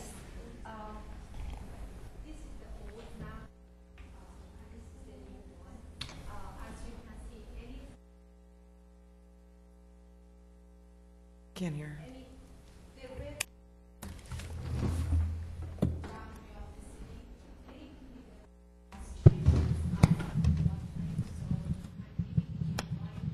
It's within 2% of, they call it 2% of the minimum. You got to talk into the microphone. That means you can get a floodplain of 1 foot once every 100 years. So anything. Oh, I'm sorry. Anything with a Y. Let's show the audience. Thank you. You see, this is the previous map. As you can see, there was no base map for any of this area, and the base map for here was 7, 6, 5, 4, and this area was 10 and 9. All of those has changed. So anybody who is in this area with the white, they really are outside the flood. They're not required to have flood insurance. Anything anywhere around here, anything with white. And the blue is minimum, is only 2%. Councilwoman Lobos. One of the questions that was asked at the last meeting by Councilwoman Sierra is if this information would be able to, if we would be able to link this on our website. Is this something that we could provide so that the community can go on the website themselves and see if they're affected? Yes, we can put the new map up.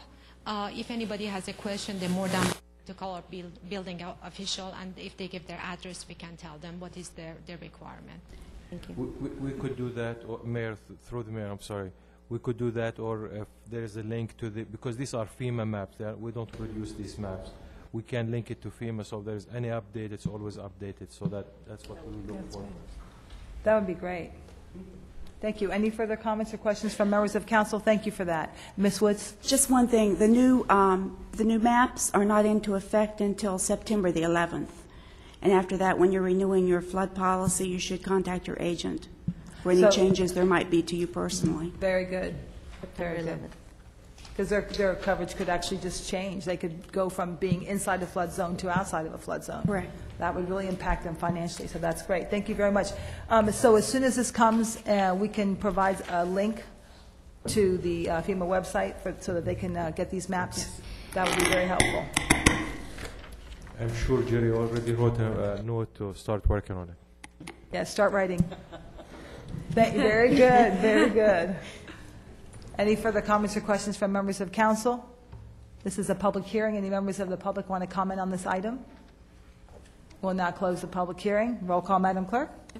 Councilman McCormick? Yes. Councilman Nelson? Yes. Councilwoman Sierra? Yes. Vice Mayor Burgess? Yes. Councilwoman Lobos? Yes. Mayor Bell? Yes. Motion carries. Thank you.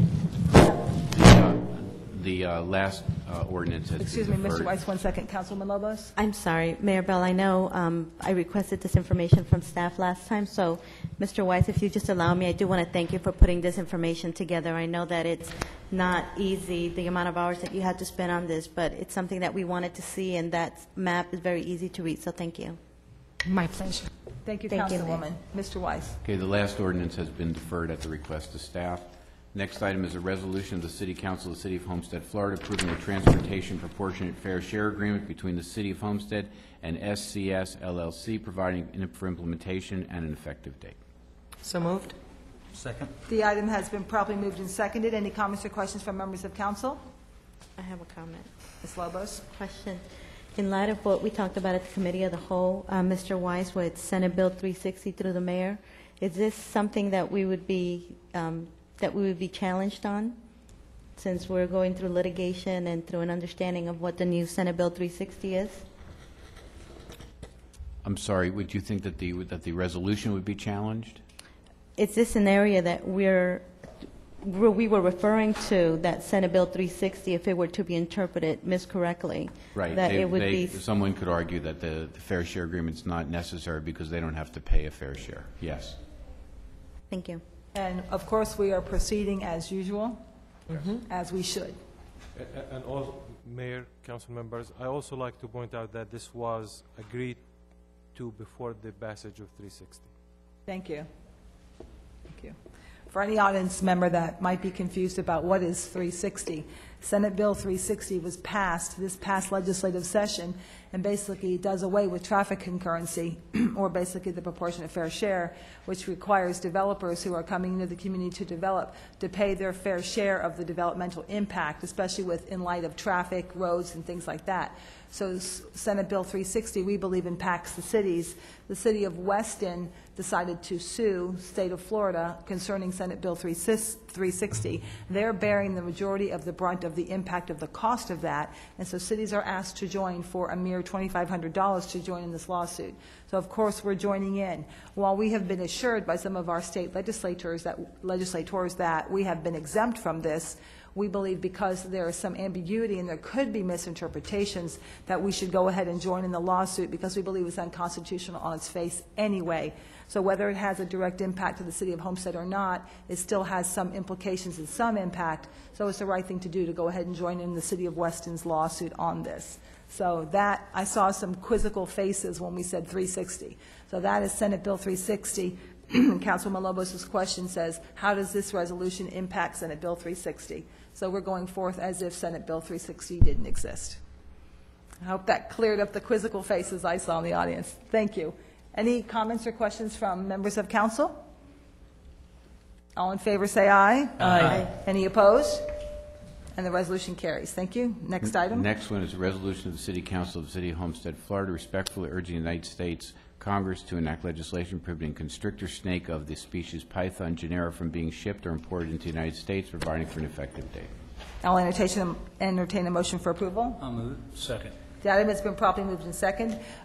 Today, we just received a fax that just came in today that Senator Nelson has asked if I would read into the record. And a lot of people would kind of laugh or chuckle and say, oh, this isn't really a big issue, but it is a big issue. When many people are buying these snakes when they're small, and then they get large and they release them, and then they get loose in the Everglades, and there's a big article about it in the Miami Herald this week, and then they begin killing smaller animals. I'm sure many of you have seen pictures of the one that tried to eat the alligator. Of course, it was fatal for both of them, but that just shows you the sheer size of how big these snakes get. So let me read a letter. And by the way, we're just making a recommendation. The City of Homestead has no authority to tell the federal government what to do on this issue, so this is just a recommendation. But this is from Senator Nelson. Mayor Linda Bell and council members. Dear Mayor Bell and council, thank you for your support of Senate Bill 376, a bill I introduced that would ban the importation and trade between states of the pythons. Burmese pythons pose a grave threat to people and the natural environment. Tragedy struck a little more than 2 weeks ago when a Florida toddler was killed by a Burmese python. The snakes are also thriving in Everglades National Park, threatening national species, many of which are endangered, and posing the risk of upsetting the delicate ecosystem of this region. We must change the law, and we must do it quickly. By stopping the supply of Burmese pythons in the United States, Senate Bill 376 takes a critical step forward. Thank you again for your support, and that's from Senator Nelson. So he asked us if we would read this into the record. So that has been read. Any comments or questions from members of council on this item? All in favor say aye. Aye. Any opposed? The ayes carry. Thank you very much. Next item. The final resolution is the resolution of the City Council of the City of Homestead, Florida, adopting the proposed millage rate for ad valorem taxation for real and personal property within the city. I'll move it. The item has been properly moved and seconded. Are there any comments or questions from members of council for the manager or staff on this? Mayor. Councilwoman Sierra, Vice Mayor Burgess, and Councilwoman Lobos. Mayor. I had several neighbors come and approach me and ask me some questions in reference to what we were doing. And for clarification purposes on my own, I pulled my personal taxes from 2005 and then from 2008, sat with the manager and, of course, went over the numbers, trying to figure out what it is that we were doing, and why is it that we're actually going to be paying less money, although the millage is actually a little bit higher. In 2005, the millage was 6.75. My personal homestead operating taxes were $1,074.71. In 2008, when it went down a little bit, my taxes were $802. When I calculated if we went all the way up to the 6.5, which would be the maximum that we're proposing this evening, my taxes would just be going up for the city of Homestead by $100. So because of our tax values, and that's with the numbers from 2008, that my property value would be the same, which it's not. This is something that I will be supporting at a maximum of 6.5. I feel that the city does have to continue providing the services that we need to provide. We have been given authorization to go even higher, yet we're not doing that. We're staying at a 6.5, and I appreciate all the work that's gone into this, and I know the manager and city staff has met for many, many hours trying to figure out the best way to do this for our citizens. But actually tonight, you're setting the ceiling. You're Right, just setting that. the maximum. It doesn't mean that that's what the rate's going to be. It can be that or lower. Right. But it can't be more than that. So what we're doing tonight is just setting the ceiling. And the reason why you have to set the ceiling now is because if you don't set that ceiling, then you can't come back later and do it. So you're just setting the ceiling now so that we're going to, and we're striving to go less than that. So that's the Communities, goal. because it's very difficult to exceed the ceiling, there's a Right. large number of procedural requirements, so communities generally set these rates higher than they expect, or higher than, at the higher end, rather than lower end and having a problem later. Same procedure we did last year. Same Right. thing. Same exact procedure as last year. Vice Mayor? Thank you, Mayor. I know that the manager and his staff have worked hard on this and have come up with a number that they think we need to keep the city running smoothly. And I had asked them earlier, and I think Jan Smith came up with a number. I just so the general public kind of understood, even though we're just setting a number tonight, what would the maximum number be per household? And I know Ms. Sierra said $100 to her, and I think Ms. Smith or the manager may have come up with a number, just so the general public understands what this would mean to them individually, if we were to keep it at the cap that we are requesting tonight, or is being requested. Thank you, Vice Mayor. Mr. Manager. Mayor, council members, I did the calculations, looking at the information that we received from the county. The average taxable value in Homestead is $79,600. Based on the 6.5 millage rate, it comes to $92 a year. Right. So that's what we're talking at, to keep the level of service that we've been providing here in the city of Homestead, which I think is a pretty good level with our police force and solid waste and everything else that we have. It would equal out to about $92 per household. Of course, up and down a little bit depending on the value of your property. Mayor, if I may allow to show you a slide behind me here. Certainly. And then Councilwoman Lobos. Fine. Who is our finance chair. Slide here, I try to just show it to you just for illustrative purposes. If you have a house in Homestead that... Excuse me, can you all hear him? Mike? Okay, if you have a house in Homestead that started in 2000, Would you 2003... show them? Show the audience. Actually,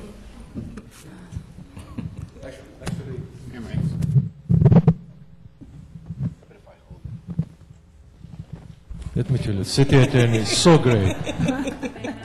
Vanna Wise. And that's why you get the big bucks, Mr. Weiss. If you have a house in Homestead, which is higher than the average, but just for calculation purposes, and it works for every single house in Homestead, regardless of the property value. If you have a house that the taxable value was $100,000 in 2003, when the millage rate was 8.5 mils, this is the graph that represents the taxes people paid for that house. So with the proposed millage rate, it's here where my finger is, for a $100,000 home, they would be paying $176 less than what they pay in 2003, taking into consideration an increase of 3% cap by state statute every single year, and of course also here taking into consideration the other $25,000 exemption, homestead exemption. I also want to say, Mayor, since this is a house in Homestead, every single house practically in Homestead pays water and sewer. We also retire bonds, and we waived an assessment fee of $6.91 per month. And this fee, with the increase, if it goes to what we are proposing, it will be $7.67 per single-family home, which practically the assessment fee when what was moved So we're waiving washes that. this one out. We're waiving that. That's going away. That's correct. Good. That's very good. Thank you. Councilwoman Lobos. Mr. Shahada, did you have another graph that you wanted to present? Yes, I do. Okay, I'll leave my comments until after you present it. And again, I want to show this graph, and this graph, if you... Upside down. You're holding it upside down, Richard.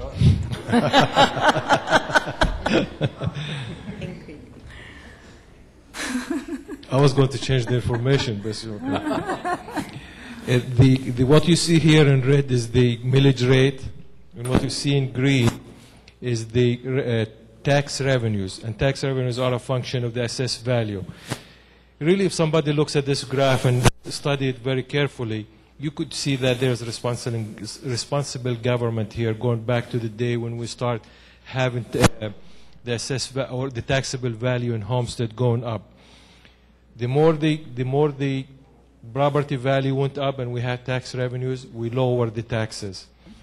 Now we're getting into a situation where, Homestead lost $1 billion, 25% of its assessed value this fiscal year. Now we're going down, therefore we're increasing the assessed value. And I can tell you, Mayor and Council, that according to what we are allowed to by state statute, we are allowed to go to the rollback rate, and that's not considered a tax increase, 7.25 practically. I know it's 7.24 and some change. But we could go there with a simple majority in council, approve it, and that's not considered a tax increase. However, what we are proposing, just for the cap, it's almost halfway. But I can tell you in our budget numbers, we're proposing even a lower millage rate. Because we want to continue delivering the services. Thank you. Councilwoman Lobos. Thank you, Mayor Bell. I know that you already explained that what we're considering tonight is a ceiling and a cap of how high we can go in the millage rate. But I wanted to share with you, as Chair of the Finance Committee, Mr. Shahada has been keeping me informed of our budget situation and our loss in revenue versus services that we may have to forego. This manager and his department has been very thoughtful, and they've worked hard. He did not attend the electric conference that we were in last week because he was working on the budget. And I know that there's things, Mr. Shahada, that we told you as council that we were not willing to let go of. There's things that provide a quality of life in the city of Homestead that we thought, as a council as a whole, that we wanted to maintain in the budget. And I know that that restricts you in what things you can do away with to present to us a balanced budget. This city manager and his department, what he's done tonight in presenting us a 6.5 millage rate is very responsible. He's allowed to go up to 7.2423, which he could very easily have done, come to council and said this is not considered a tax increase. But after crunching the numbers, I know that you and Ms. Faddis carry around a sheet. You know how much you have to come up with, and every time you find money, you go ahead and cross it out. And I know that we're very close to proposing a balanced budget. And so, Mr. Shahada, behind the scenes, I know how much work has gone into proposing the 6.5, and I know with assurance that I can say tonight that I will support it because it's a responsible millage rate. Thank you. Thank you. Thank you very much. And I think it's been expressed that what we're setting tonight is not the millage rate. We're setting the maximum millage, the maximum that the millage can be. The millage rate is yet to be set. That's at another meeting. We'll have public budget meetings and public hearings before we actually set the millage rate. This is just the millage cap. It gets very, very confusing. And then people will say, what's the rollback rate? The rollback rate is the rate that you operated on the exact same capital budget that you operated on the prior year. So if we were to operate on the exact same budget next year that we operated on this year, then that would be a raise of over 2 mills, and that would not be considered a tax increase because you're operating with the same capital budget. We're not going to do that. One of the things that The city of, that I wanted to express is that we're proposing over half of that as the cap. So we're looking at no more than 1 mil, and it's a very slight tax adjustment. And over the past 6 years, I have sat here and watched, well, 5 years, the city of Homestead, every single year that the property values went up, the city of Homestead reduced the ad valorem downward. Every single year, we went down, down, down, down. And we would reduce, as the values went up, we reduced the millage. So what happened in the Florida legislature? Because of the cities that weren't doing that, because the state of Florida is a very large state, the cities that weren't doing that, what did you see? You saw a doubling of the homestead exemption. So now the exemption went from $25,000 to $50,000, and then the state required that we all abide by the prior year's rollback rate. In 1 year, we reduced property taxes 37% in 1 year. So what's happened is, as the property values went up, your ad valorem went down, kind of like a rising tide floats all boats. We kept passing on as it went up. We kept passing the savings back on to the citizens. So we're only adjusting a very small amount. So I would concur with, actually with the entire council on how responsible the city has been. We have, this year, we have downsized 38 positions downsized. We are running on a lean budget. There are certain things that are not up for negotiations. That are not, I'm not willing to let members of the police department go. We need every member of our police department, and I'm really, I think the safety and security of our residents has to be first and foremost. It has to be. That's what good government does. It assures safety and security of its residents, and so that's where we are. Mr. Manager. Mayor and council members, I just mentioned this fact. Even though with all the changes in the state statute, they set up the rules, and then they say you could always go above and beyond what's required by supermajority. I want the citizens to know that this council comply with every single state requirement without ever having to go above what's required by state statute by simply going to supermajority. Or, you know, when it comes to, if you go above the 7.24 some change, you are required to have a supermajority. Never was done since the state got involved with this. Even though I know most of the cities, when the state statute came or the requirements came, they did have exemptions. The city of Homestead has no exemption, had no exemption. It was kind of, we felt as the state required us to reduce our, it was 17 points lower than the prior year's rollback rate, which was about a 37% reduction for us. Many cities fought it and many cities sued. We didn't. We just said, let's just do it and pass it on, and we did. We've been very proactive and responsible council. So I'm very pleased with this, and the cap is it's a very low cap. That means we can only go lower than that. So I'm pleased about that. Any further comments or questions from council? I'll open the floor for any public comments on this item. Thank you very much. All in favor say aye. Aye. Any opposed? The ayes carry. Thank you very much. At this time, we will now open the floor for public comment. Everybody who wants to state a public comment, the clock will be set for 3 minutes, and please state your name and your address for the record, and then your comments. Thank you. Good evening, Mayor Bell. My name is Maria Garza. I live on 101 Northeast 19th Street here in Homestead. I want to tell you how pleased I am to speak before this distinguished body. I don't ever take for granted the opportunity to address city councils, and especially this one here in the city where I reside. I come before you because I know that you've been naming members to many different boards, certainly to the Homestead Housing Authority Board, to the Human Relations Board, and I know that tonight you will be adding some more to many of the boards that the city appoints people to. I want to share with you that recently some of the members of the board that you, the Housing Authority, for example, the Homestead Housing Authority members of the board that you have addressed, I come before you because I'm concerned, and I know that as you're selecting, I trust in your heart that you're going to select the best people to sit on these positions, the ones that have a heart with empathy for the individuals that they will be representing or speaking on their behalf. We just saw recently, in the last 2 weeks, we experienced some very sad situations, and residents of the Homestead Housing Authority were subjected to violation of what I consider their civil rights. I believe that they were also subjected to what it was probably considered a state police in the residence. They were only trying to do what we all do in this great country, which is the right to exercising the right to assembly, exercising the right to freedom of speech, such as the one I'm exercising tonight. And yet they found themselves surrounded by armed security guards who unfortunately threatened them with eviction just out of the residence just because they were exercising their right. I know that that's not something that you all approve. I know that's something that you all don't agree with either. This situation carried on further, and he said, because those residents, when they were threatened by losing their homes, fear set on them. These individuals that carried guns, security guards, they were just patrolling, or I suppose, on behalf of the housing authority, doing their job. It is said, these residents, all they wanted was their children to have an opportunity to exercise a choice that you mentioned eloquently earlier in terms of education. And their choice was that they wanted their children to be served by the county public schools.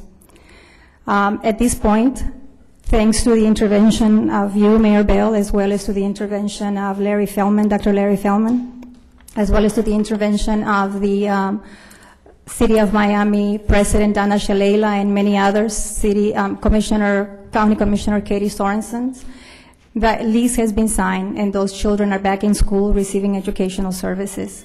And I think that that's exactly what needed to happen, where they needed to be. So again, I just wanted to come before you as you are exercising your right to name folks to these committees, that I hope that these individuals will be one that represents the community well, especially members of the targeted population. Thank you, Ms. Garza. Thank you.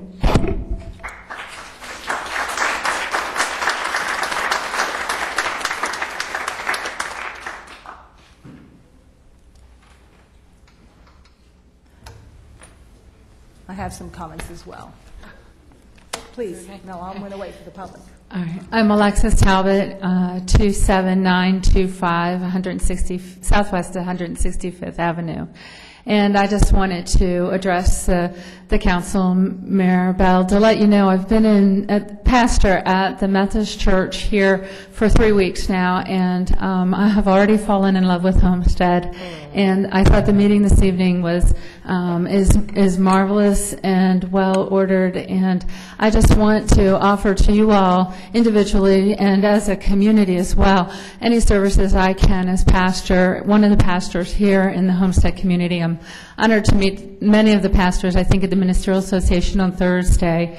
And I just want you to know I'm going to be in prayer for you and for all that is before you each month.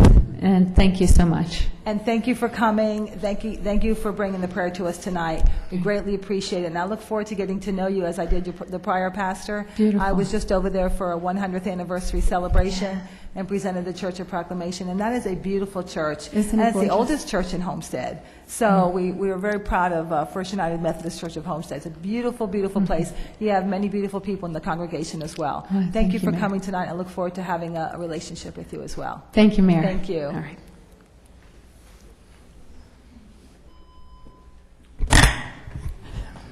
Mayor, members of the City Council and the audience. I'm a member of Ms. the... Jones, please state your name and address. My name is Lois Jones, and I live at 2408 San Remus Circle, Homestead, Florida, 33035. I'm a member of the Housing Authority.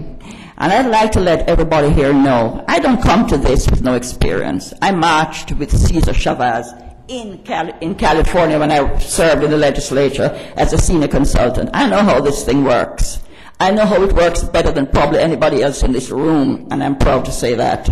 Let me tell you, you've been hearing one side of the story. I'm a new member of the board, but I'm not stupid. I know how to read. I know how to analyze. I've done it all my life. I'm experienced. And I'm also experienced in the legislative process, where I went to the highest levels that one could, federally, state, and otherwise.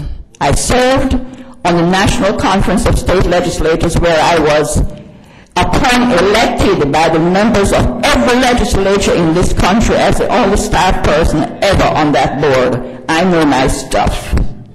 And let me just say this to you. That school was not closed for any other reason except that the school board refused to join our network. That's why it was closed.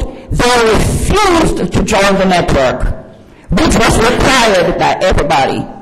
And they were not going to close down the school and not put another one there. That was not the plan. What I found very unbelievable was the pressure that these people brought, even to those of us who served on the board. I was deluged with phone calls at my private residence every night, morning, noon, and night. Emails. They want to come to my house. They go to where I work. That was an intrusion on my privacy. Now, if anybody wants to talk to me as a member of the board, I expect them to follow certain professional rules.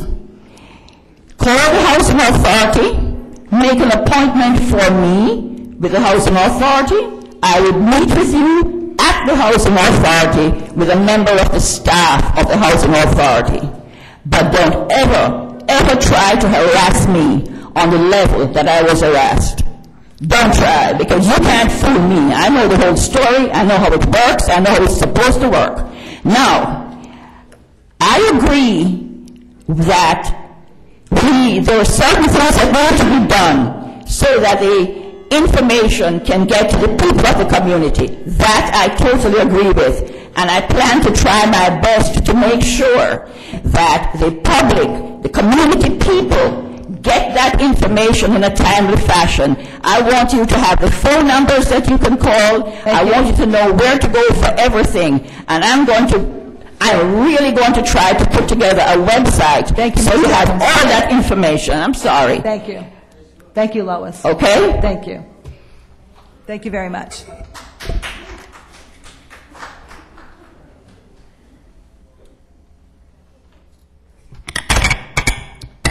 Good evening, Madam Mayor, council members.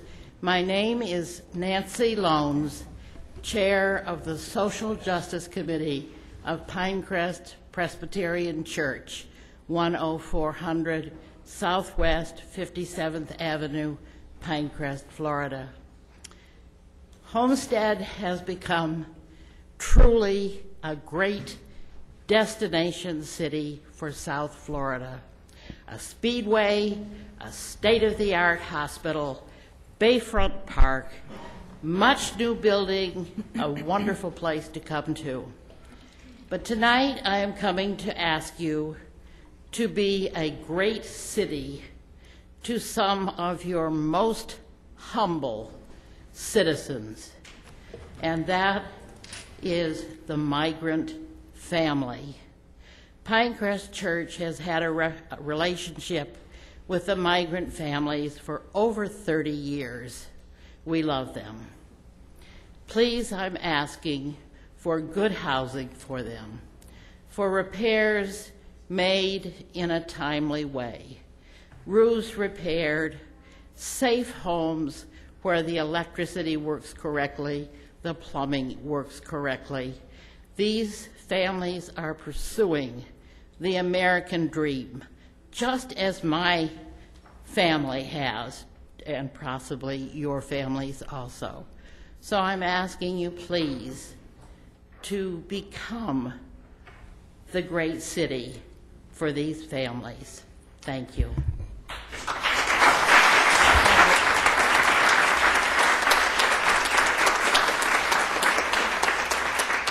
Thank you for your comments, but I have to tell you, we're not going to become the great city. We are the great city. Thank you. Tony Stout, 14203 Southwest 66th Street. And I want to address an issue with you that's probably close to all of you right here, the police department, the military, all of us. And I know this as a Marine combat veteran of over 20 years. I am the committee chairperson for the Boy Scouts of America. I have the largest troop in the state of Florida, 461 young men from the Migrant Education Program. Over the past 3 years, we have turned out 48 Eagle Scouts. Nobody in the nation has done that. Not only do we stand proud of that, but the first casualty of the Iraq War, Corporal Juan Cepeda of the United States Marine Corps, was one of ours. That's right. We failed to recognize this program, and the Scouts are essential to good leadership, good citizenship, and becoming productive participants in Homestead. Just recently, one of ours, from our Scouts, Simon Gonzalez, won the Silver Star, and I'm sure our military personnel know what that means. One of the highest awards our country has to offer for his bravery. But, on the same note, the Homestead Housing Authority has denied me access to work with Boy Scouts for the last 2.5 years. I have pulled young men from gangs, taken threats, received threats from gang members, because I have taken these young men out of their gangs and put them back into our society as productive citizens. If I'm not allowed to work with these young men, we're going to make the job tougher for our police department. We're going to make the job tougher for everybody in this room. We need your help, Mayor, Council, and we need it now. Thank you.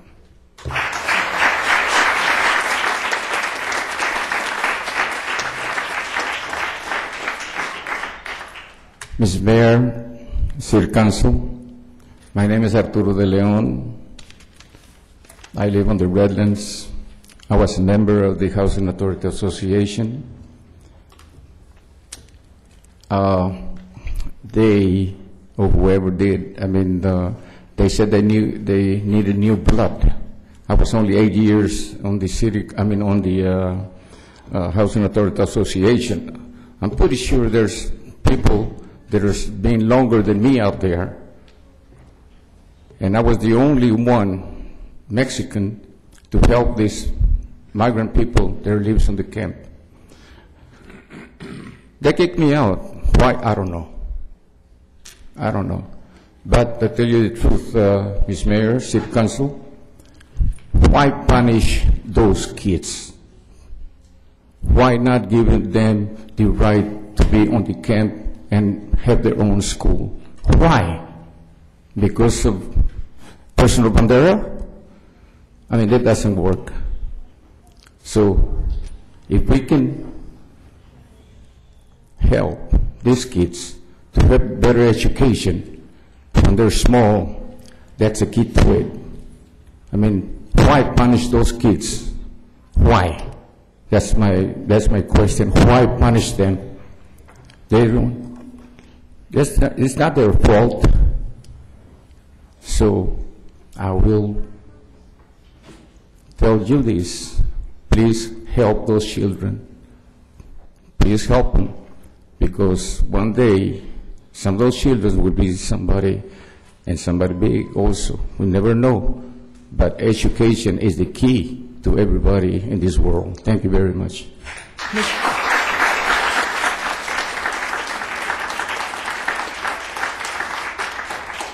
I must say, I'm a bit confused, though. Please help those kids. The kids, it's my understanding that the contract has been signed, everything has been worked out.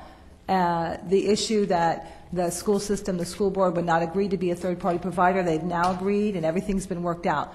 So I'm not understanding that please help those kids. Those kids are in very good housing. I've been out there. I've looked at the camp, and I wanted to address something that you said. You've been kicked out. Arturo de Leon, nobody kicked you out. When your term expired, as did someone else's, in fact, there's 2 more terms that are expiring we're taking a look at. As the mayor of Homestead, and I want to say this, and people in this audience know this, my only authority over the Homestead Housing Authority, and this council's only authority legally by law, is to appoint the board members.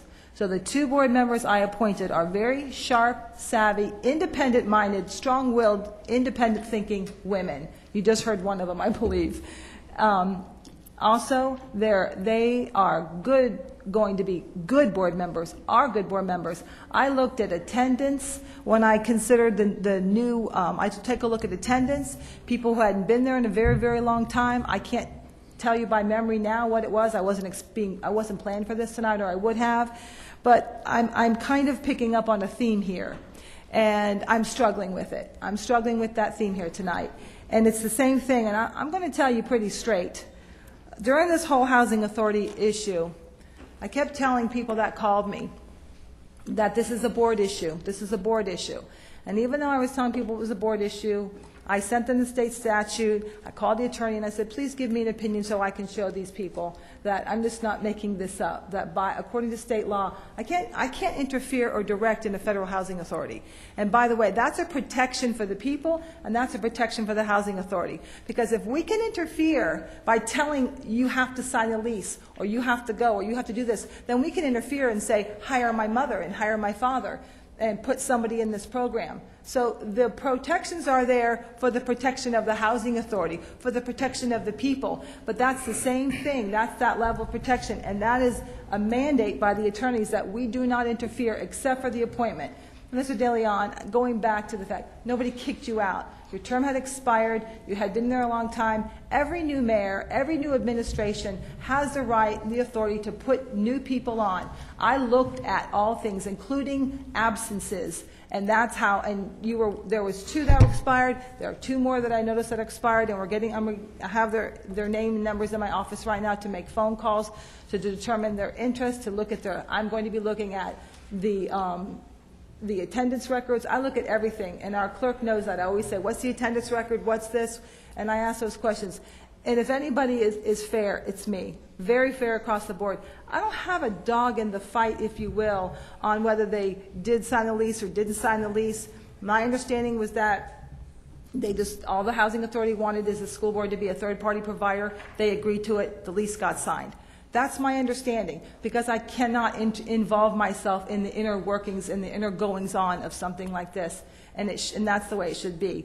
But I'm picking up on a thing. But let me tell you, I want the public to understand, there were our staff members, Patty and Carrie, were getting calls all day long, and the people were quoting the same thing. They were chanting the same thing. That's not all. They were putting their children on the phone. And their little children were saying, please don't kick me out of my school, save my school. And then they would say, Mom, what else am I supposed to say? Mom, what else am I supposed to say? That went on all day long. That's wrong. That's wrong, using the children like that, putting them on the telephone. I was very upset with that the people would do that. That's using the children, and that is wrong. And I kept telling people, and even though I was trying to explain to people my level of authority, I still, in a moment's notice, I had a meeting on a moment's notice with 4 people, 4 different members of the community. I listened to everything they said, explained it, got them a copy of the state law. I got back, oh, that's not true, because there's another state law. And it was like nobody really wanted to hear the truth. Everybody had an agenda. Everybody was single-minded on this issue, and I kept trying to present the truth. And it's what I'm saying is, if you stick with the truth, you never have to try to figure out what you're going to do or you're going to say. So I was very upset about that. Something else happened, and Ms. Garza, with all due respect, I was at the school board meeting when you spoke about Ms. Sally Stribling in a very disparaging way, to say how she forced the people to go to her office in the Keys and how she called the police on them, and on and on.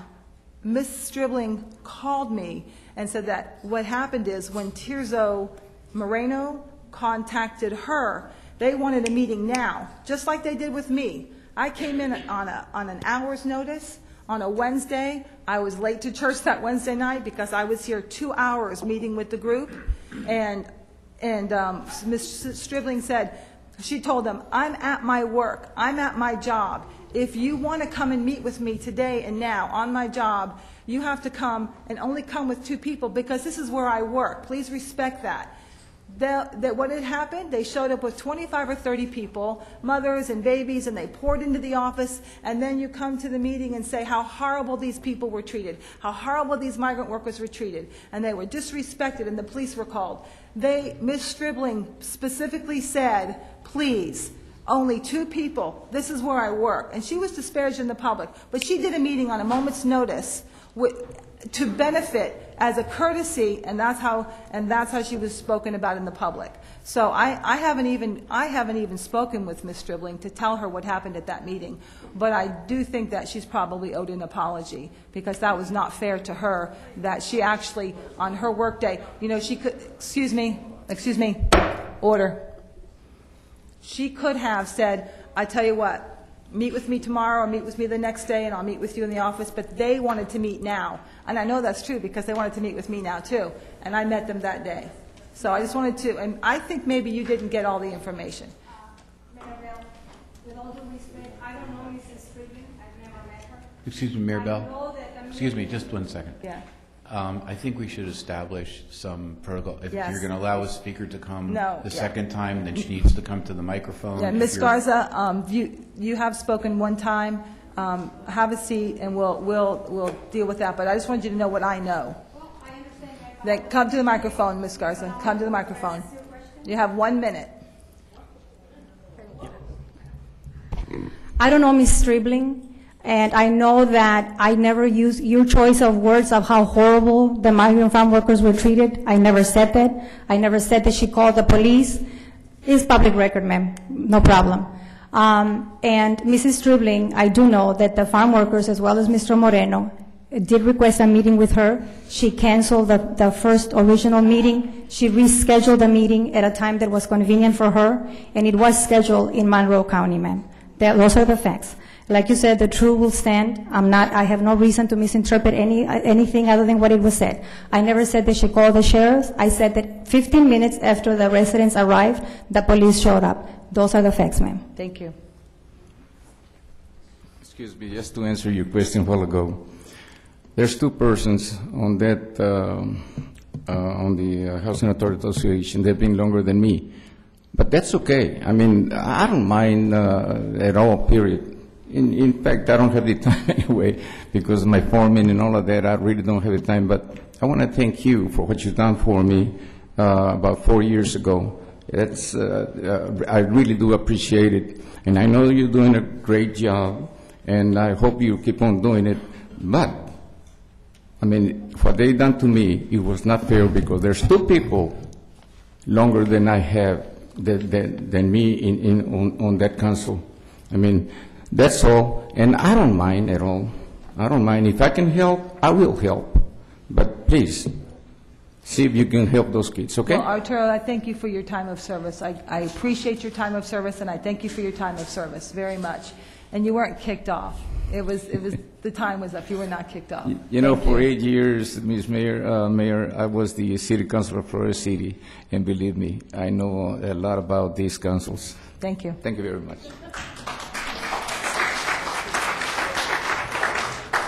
Buenas noches a todos. Good night, everyone. My name is Germán Martinez. I live in 163 Northeast 12th Avenue. I was part of these people who spend every single day. Guess what? If I have to spend part of my life there, I have no problem. Because when I was a kid, they closed my school. When I saw what happened here, I have to put my voice out, because I don't care who was the fault. See, the Miami-Dade County, or Mr. Carrera with his arrogance, or whatever who it is. Why they close the school? Why they don't wait until the summer school finish and at that time close it, or close before that's starting? But why they close the two schools during the class time? By the way, we try to contact all of you, one by one, to have a meeting with you, especially with you, Mrs. Lobo. We behind you, because I am from your district. I said, well, she's with me. But guess what? We don't get answer from any one of you. We don't get answer from any one of the housing authority, only negative. So we have to act. We don't, we have to act. And guess what? I know the history about Cesar Chavez. Cesar Chavez did something I am not proud of it. He take the undocumented people, give it to immigration, beat them up, and send it to Mexico. So history is history. I love Homestead, believe me. Why? I come 1984 as undocumented, no illegal, as undocumented people. I become part of this. Ask me where the charco is. Ask me where the little Mexico is. Ask me where the canal, the big. I know Homestead like my hand. my part of my life here. But I become U.S. citizen here.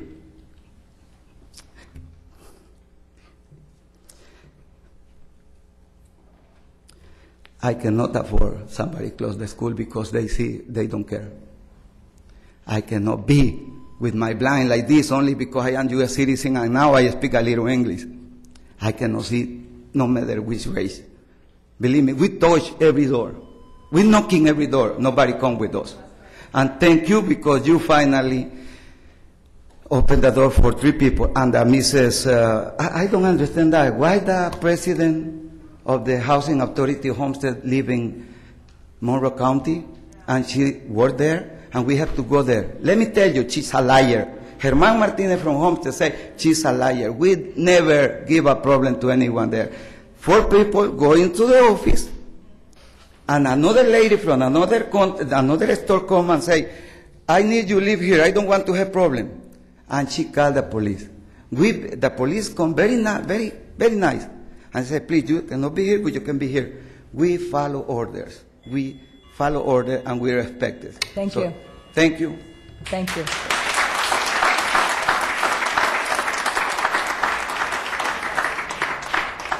First, Mayor Bell, I have to answer. I've been Councilwoman called out. Lobos. One moment. Hello, buenas noches. Traduction, please.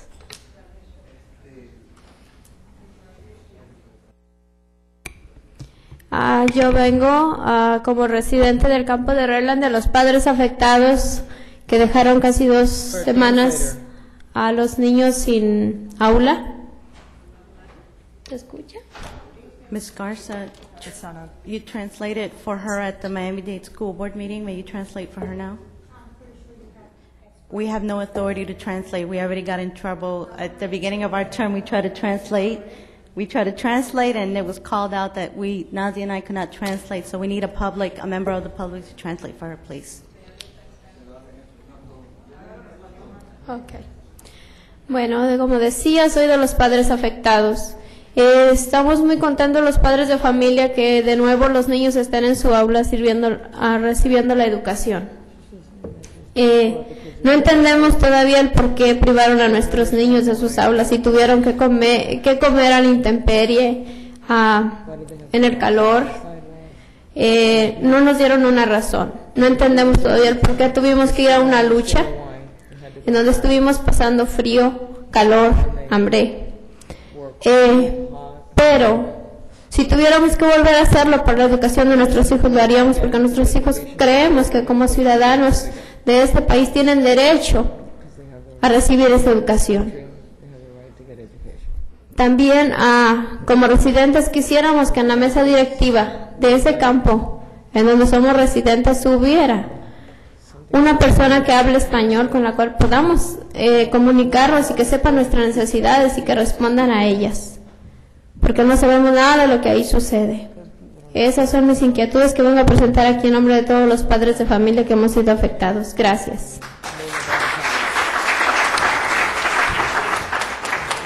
Councilwoman Lobos.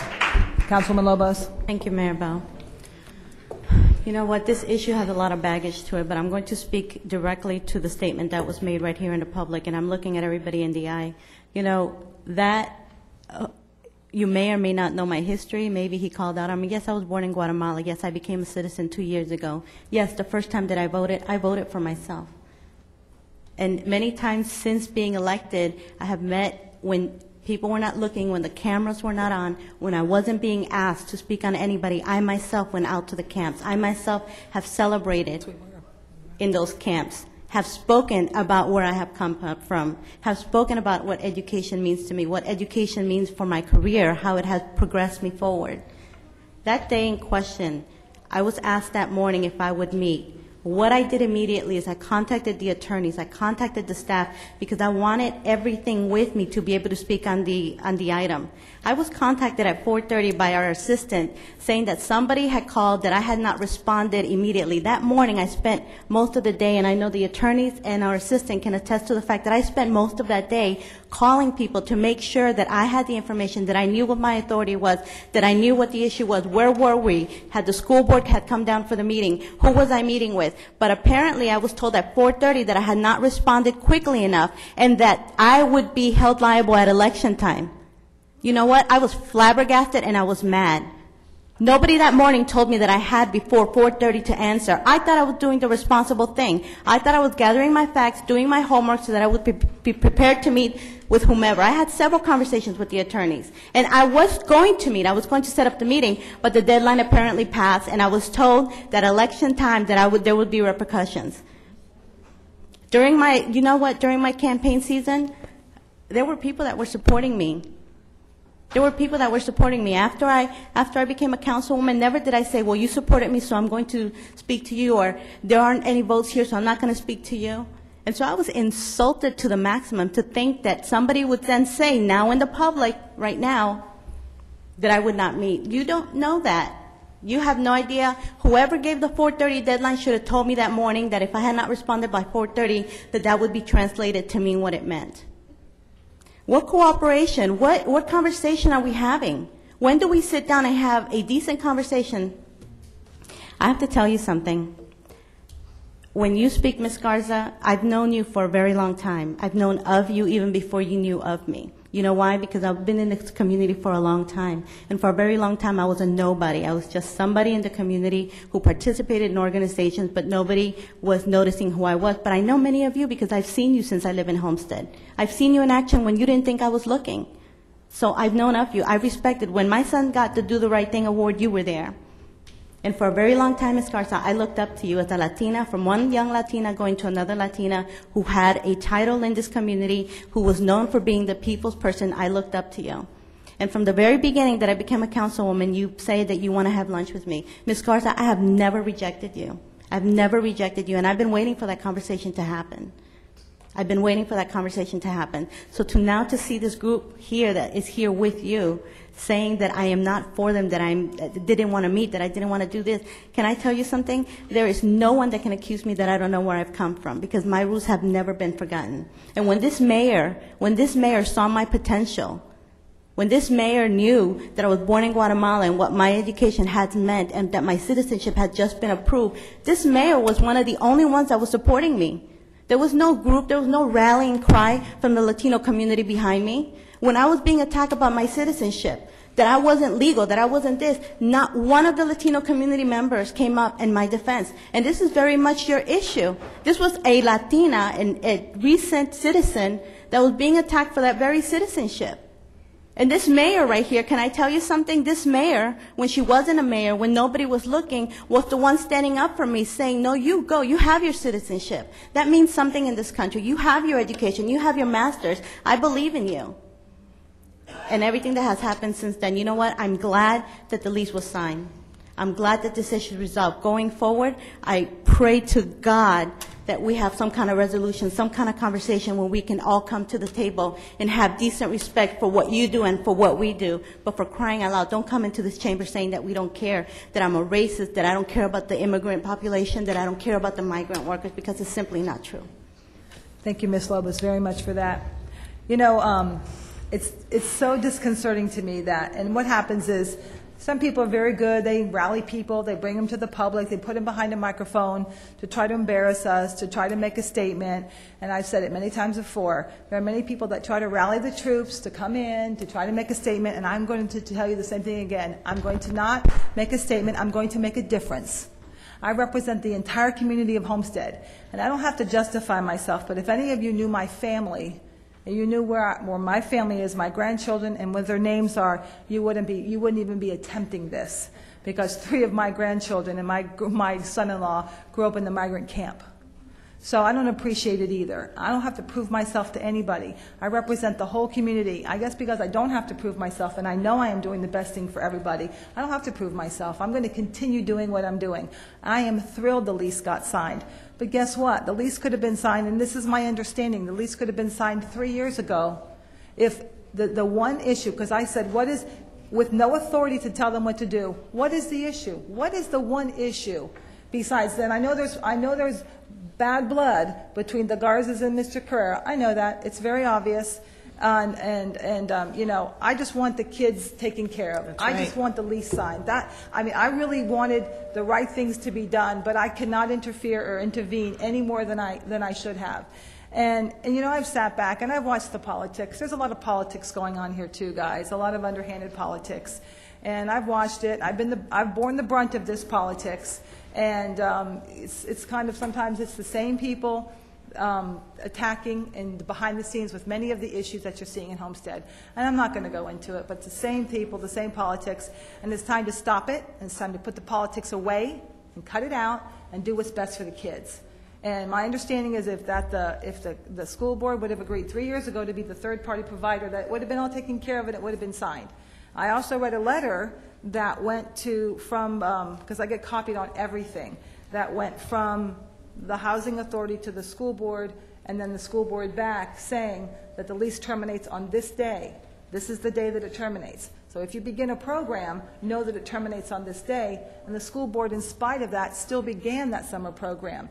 Why didn't, you know, to me, everything that happened could have been prevented if the school board a long time ago would have just agreed to be a third-party provider.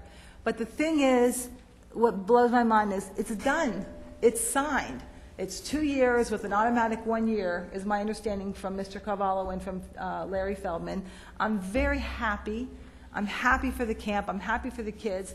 I've taken a tour of the camp. I've done backpack distributions in the camp. I've been over there to visit with the kids. I've visited all through the camps to see the programs that are going on. I've been with Bob Jensen, and I've brought him into the council chambers to give an update on what's happening there. This is not an unaware community. We are not an unaware council. We're very much involved in the community. And I hate the fact that I have to even say that because I'm out there all the time. I know last summer it was Councilwoman Sierra, myself, and Lobos. We were all doing backpack distributions out there. I mean, so we're out there in the community, so I know it. I also did the ribbon cuttings on the new houses, the new rebuild on the new houses. I know of the money that's going into that camp. I know of the rehabilitation and the new houses, and I'm very excited about that. I went out to do the ribbon cutting. I went to the other camp to see the boxing gym and all the equipment that's just been donated. So I'm participatory in this community. So that being said, it's done. The lease is signed. We should be celebrating. We shouldn't be here begrudging anybody. We should be celebrating. Yes. Yes, thank you, Ms. Mayor, for the date that you took us on your office. I really appreciate your time. Excuse me, can we have your name? My name is Isidoro Quesada. I'm on the Farm Workers Association, and I'm the secretary statewide. And I was called to come in and meet with Mayor at her office and between the three parties, as you have said.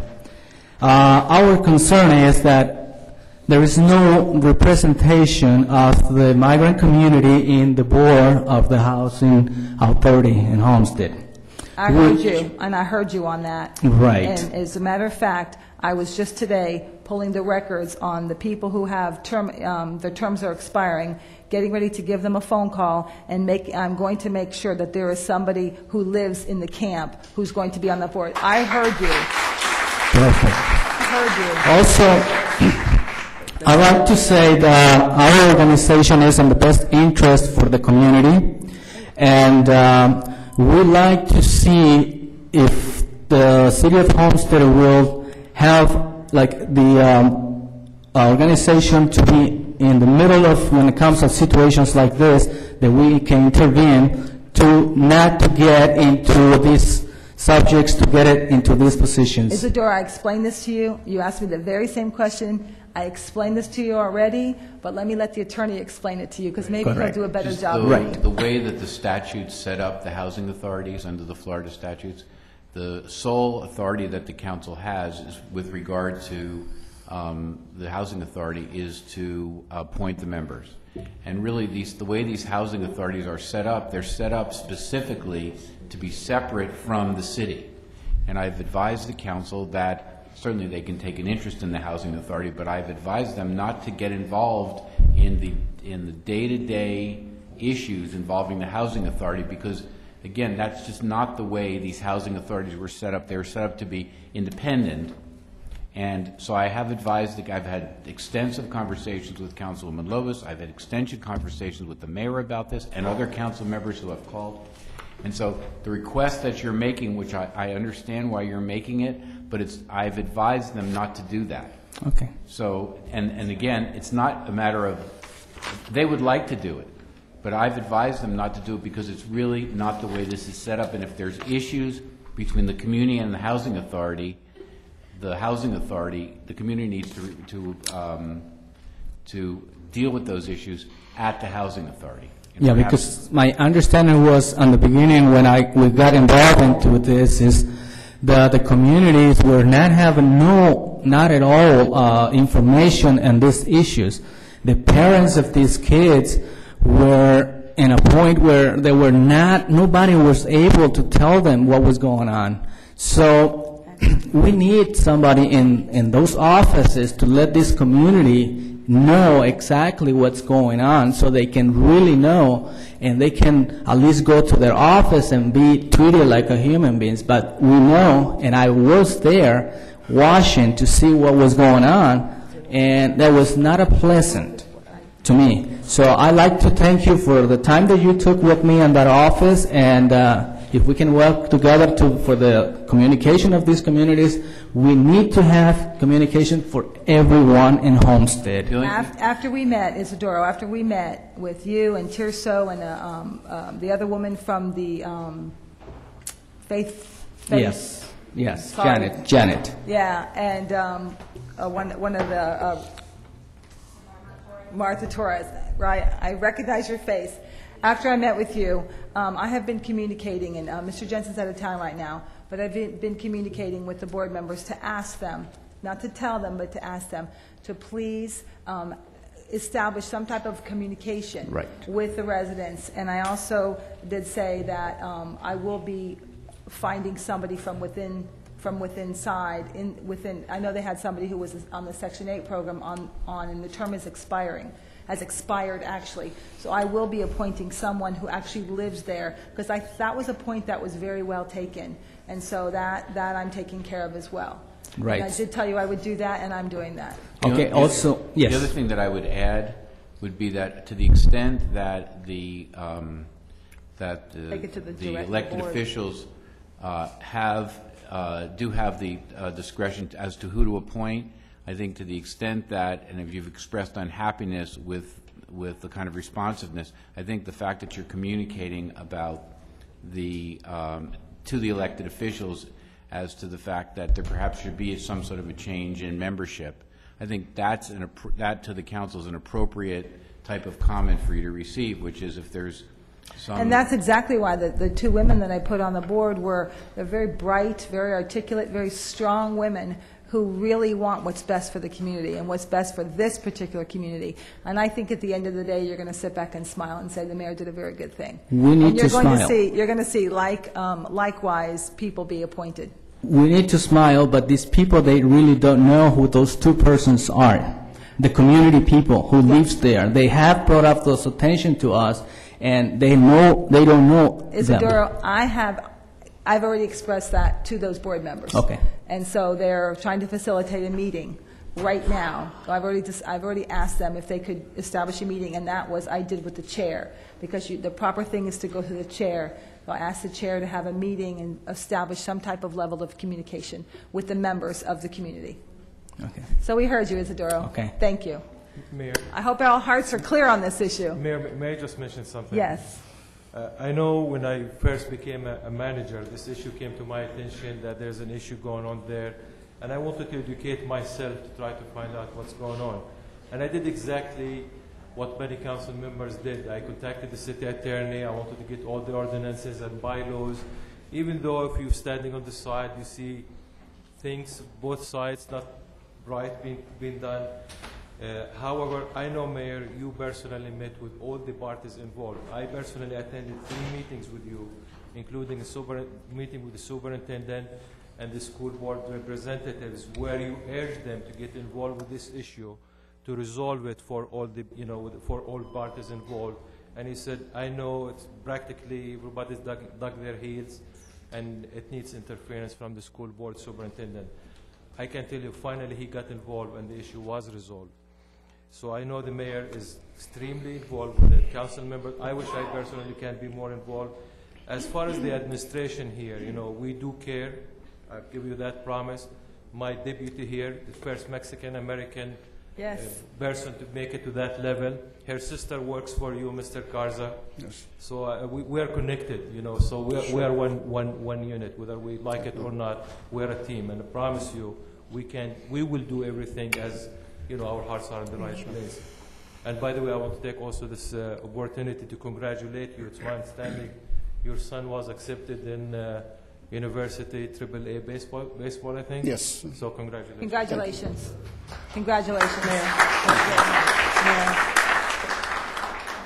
To all of you, good evening.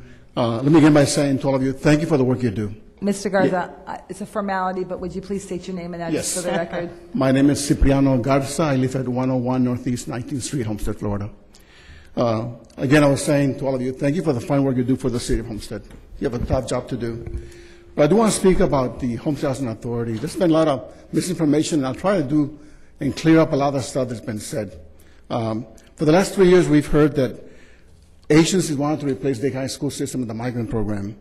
We have a heck of a reputation. We're considered the #1 program in the whole country for migrant education. Just some numbers for you to know. The dropout rate for migrants across the country is about 70%. For us in Dade County and Homestead, it's less than 20. This year, our dropout rate was 1.8% of almost over 2,000 migrant students, 1.8% dropout. That is outstanding. Graduation rate, you won't believe this number here, but we have improved graduation rate to 16,400% in the last 30 years, from almost none this year at 164. In attendance also, very dismal at one time.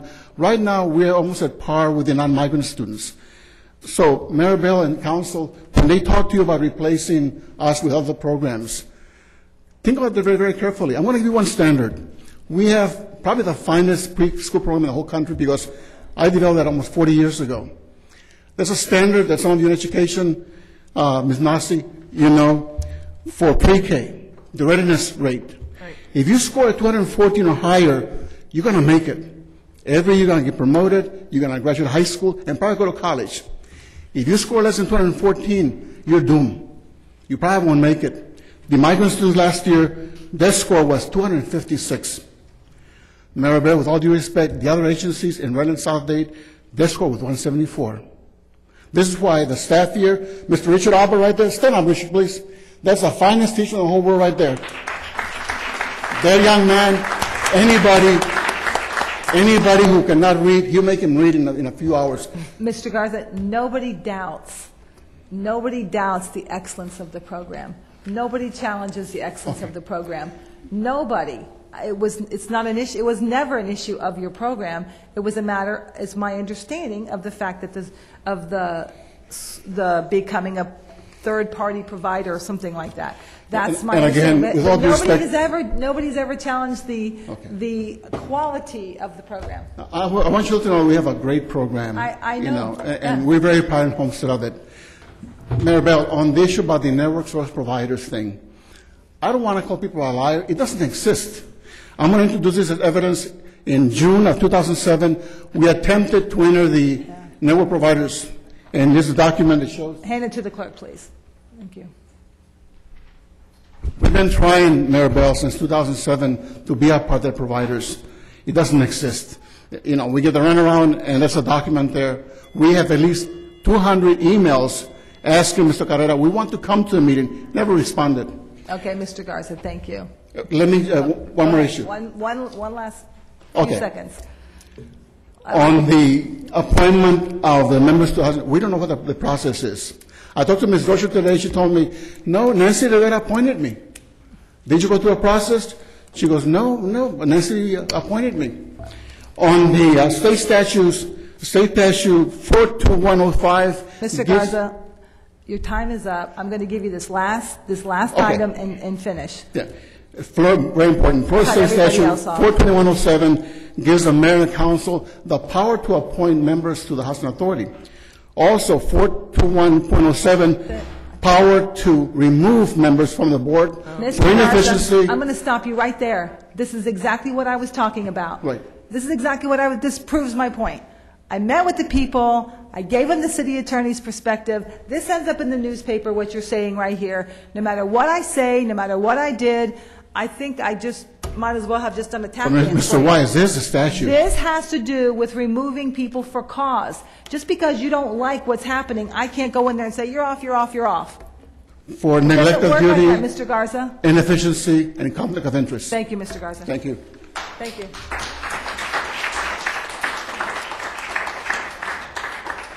We're going to wrap this up. Go ahead. Please, go ahead. Good evening, Madam Mayor and Council. The last two speakers, and you and whoever else, two speakers, and we're closing it off. Go ahead. Okay. My name is Wayne Bullard, first and second mayor of the Mayor's Youth Council. Very good. Welcome. You picked a good night. Yes, I did. It's so stimulating. But I'm here today. 424 Southwest 11th Avenue. I'm sorry. I didn't mean to forget that. But I'm here today on behalf of the Seymour family. They've asked me to ask upon of you the status of the street naming of Miss Ernestine Seymour from Maury Drive to Lucy Street. They just wanted to know the status, dates, some details. Thank you. Mr. Manager. As a matter of fact, the street was named after her, and also there is a park was named after her. Councilman McCormick, that was your suggestion, and the park is named after her too. Would you happen to have a date? Actually, they were already approved last meeting, I think. Tuesday. Last Tuesday. We already approved the naming. We already approved the naming of the street. It's already been approved. Well, I thought you were talking about the extended, because there was a question about it. But the actual street name has been approved. And the park, and the mini park. Of course. We're going to be naming the mini park Ernestine Seymour Park, and we're going to be naming that portion of the street for Miss Ernestine Seymour as well. Joanna will get together with you and give you the information. She had all the details, and she can give it to you. Okay. Well, that's it. That's all I had to And say. Mr. Mayor, it's a pleasure having you with us. Of course. It's been so long since I've been here. I had to go away to school. But I'm glad to be back and see everybody. And I heard y'all are doing a really wonderful job for the It's city of true. Homestead, of course. So y'all have a nice night. Thank you. Thank you, Mr. Mayor. Last comment. How's everybody doing? My name is Hector Duenas, pastor of IBB Homestead Church out of South Dade Baptist Church, 172nd. Thank you very much. I had the honor of, I got to pray for both, if we're going to call them both sides during this. I got to, at one point, to pray with Mr. Carrera and with the community on several occasions. And the one thing that I picked up and is that there's a lot of people with the same heart. Everybody wants to help the farm workers community, the Hispanic community. Your challenge, Mayor, is to get them all pulling in the same direction, and that's a huge challenge. I pray the same thing for everybody. May God bless them as they try and bless the people. But it's not easy because everybody's trying, but when they're going in different directions, the cart goes nowhere. I make myself available if in any way, as a pastor, as a member of the community, that we can work toward keeping the peace and getting some actual change occurs, because you're right, politics need to get out of the way, and we just need to help the people. And I'll say amen, brother, to that. Thank you. Let's get politics out of the way and things will go well. Leave me your business card, please. Okay. Thank you very much. And I'm now closing the floor to public comment because we still have a little more business. I must say this is the longest meeting that we've had since I've been the mayor, but it's okay because this is the way the meetings used to be all the time. Madam Mayor, yes. just before we just sort of leave that issue, just so the record's clear, I just wanted to, the only way that this council can remove someone from the housing authority is for, there's a specific statute, and it requires really that there be a bill of particulars. It says for inefficiency or neglect of duty or misconduct in office, somebody can be removed. But it requires really a bill of particulars, just the concept that they're just sort of not doing a good job is really not any ability that you have. I mean, there really needs to be, I'm going to call them charges. Somebody really needs to do something. I know. And so I wanted to make the record clear that while you do have the ability to remove them, it's under very limited circumstances, and I know that we've talked about that before. Yeah, and I think I stated that. I've stated that again and again, but as always, Mr. Attorney, you do it far more eloquently than I could. So thank you for that. What I'm going to do now, before we do reports of the mayor and council, I'm going to move up all the appointments because I see some of the appointees in the audience, and thank you for bearing with us. My apologies that you're waiting this long for your appointments, but it was worth it, right? So the first thing I'm going to do, I'm going to take the appointments to the Historic Preservation Board. I have Catherine Fleming, Dr. Dennis Ross, Vice Chair reappointment, and Douglas LaRue reappointment to the Historic Preservation Board. I would like a motion to that effect. Move. Second. It's been properly moved and seconded. All in favor say aye. Aye. Thank Mayor. you. The ayes carry. Yes. Is that with Clara Waterman Powell and Susan Peterson? Oh, I'm so sorry. And Clara Waterman, yeah, that was an addendum. Yes. No. Clara Waterman Powell and Susie Randolph Peterson. Peterson Randolph, thank you. It's not on my agenda. I must have had the. So moved. Move it. And it's all, no. All in favor say aye again. Aye. And it's been carried. Thank you for your service. We appreciate every one of you for your service on the Historic Preservation Board. We love you. You're well needed, and thank you so much. Thank you. Planning and Zoning Board, I'd like to reappoint Dr. Jeff Raines. I move. Second. It's been properly moved and seconded. All in favor say aye. Aye. And the ayes carry. And then we have, I had another one. Hang on. Community relations. Homestead Community Relations Yes. Board. It's on this new agenda. I move. We now have next the Homestead Community Relations Board. And we have Lois Jones, Ron Mongol, and Monica Whitaker. So moved. Second. The three names have been moved and seconded. All in favor say aye. Aye. The ayes carry. Thank you very much. I want to announce 3 openings. Education Committee, we need a voting member. Homestead Community Relations Board, we still have 4 seats open. Homestead Community Image Advisory Board, 1 seat open. We will now go to the Mayor, I need to make just a note. The Education Committee voting member needs to be a resident of the city of Homestead to be able to fill this seat. It has to be a resident of Homestead. Thank you so much. Thank you. Business of the Mayor and Council, Councilman McCormick. I know everybody just left. Oh, the manager. Oh, okay, Mr. Manager. Any reports, Mr. Manager? Mayor, Council, City Attorney advised me to say no, so it's no. That's a smart city attorney. We have with us the newly married Councilman Melvin McCormick and his bride, Patricia Faircloth McCormick, in the audience. Councilman Melvin, and I have to say this because people are watching this on TV and listening. This wedding was unlike any wedding I have ever been to in my life. And I've been to every wedding in the book, and let me tell you, this was unbelievable. It was just great. Now, Mr. McCormick, newly married Mr. McCormick, you may speak. Thank you, Mayor Bill. Good evening. I'm a bit wedding fatigued right now. I know I was out of town for a few days and I had to come back and go to work, so I'm a bit tired right now. But I have one thing for this week. The SWAC advisory, the Southwest Advisory Committee meeting, it'll be held this Thursday at 6 p.m. at the Michael Williams Center. So we're going to take it out of the council chambers for 1 month and see how it goes, because we have to try to reach out to the citizens in that area. So we're going to take the meeting to the southwest area, which, like I said, we held at the Michael Williams building at 6 p.m. on Thursday. That's all I have for this week, Mayor. Thank you so much. Councilman Nelson? Thank you, Mayor. I have a few things. I'm going to pass on a bunch of them just so we can get going here. Over the weekend, I attended the Hispanic American Heritage Golf Tournament and Dinner. It was very good. They are all the proceeds for the auction and raffle will be going to Project SOS. So it was a good event. I don't know the amount yet, but as soon as I get it, I will let Lillian know so it can get put up on the website. Been attending some meetings about a Northwest cleanup with the Homestead Community Image Advisory Board. Vice Mayor Burgess will have a lot information on that. And that's about it. I'm going to wrap it up quick. Thank you so much, Councilman Nelson. Councilwoman Sierra? Just want to mention that this Thursday, the 24th of July at 5:15 is the Education Committee meeting here at the City Hall.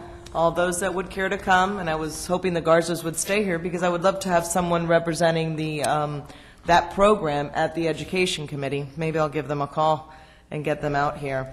I do want to say, Chief, I don't know how many times I have told you this in the year and a half that I've been in office. We have such amazing men. I want to personally thank Officer Soto and Brian Kennedy.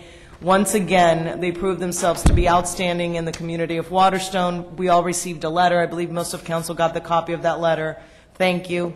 Mayor Bell, one more time, my son Michael Sierra thanks you for the skate park that's coming up. Pleasure. It does have a sign up already, the future site of the skate park.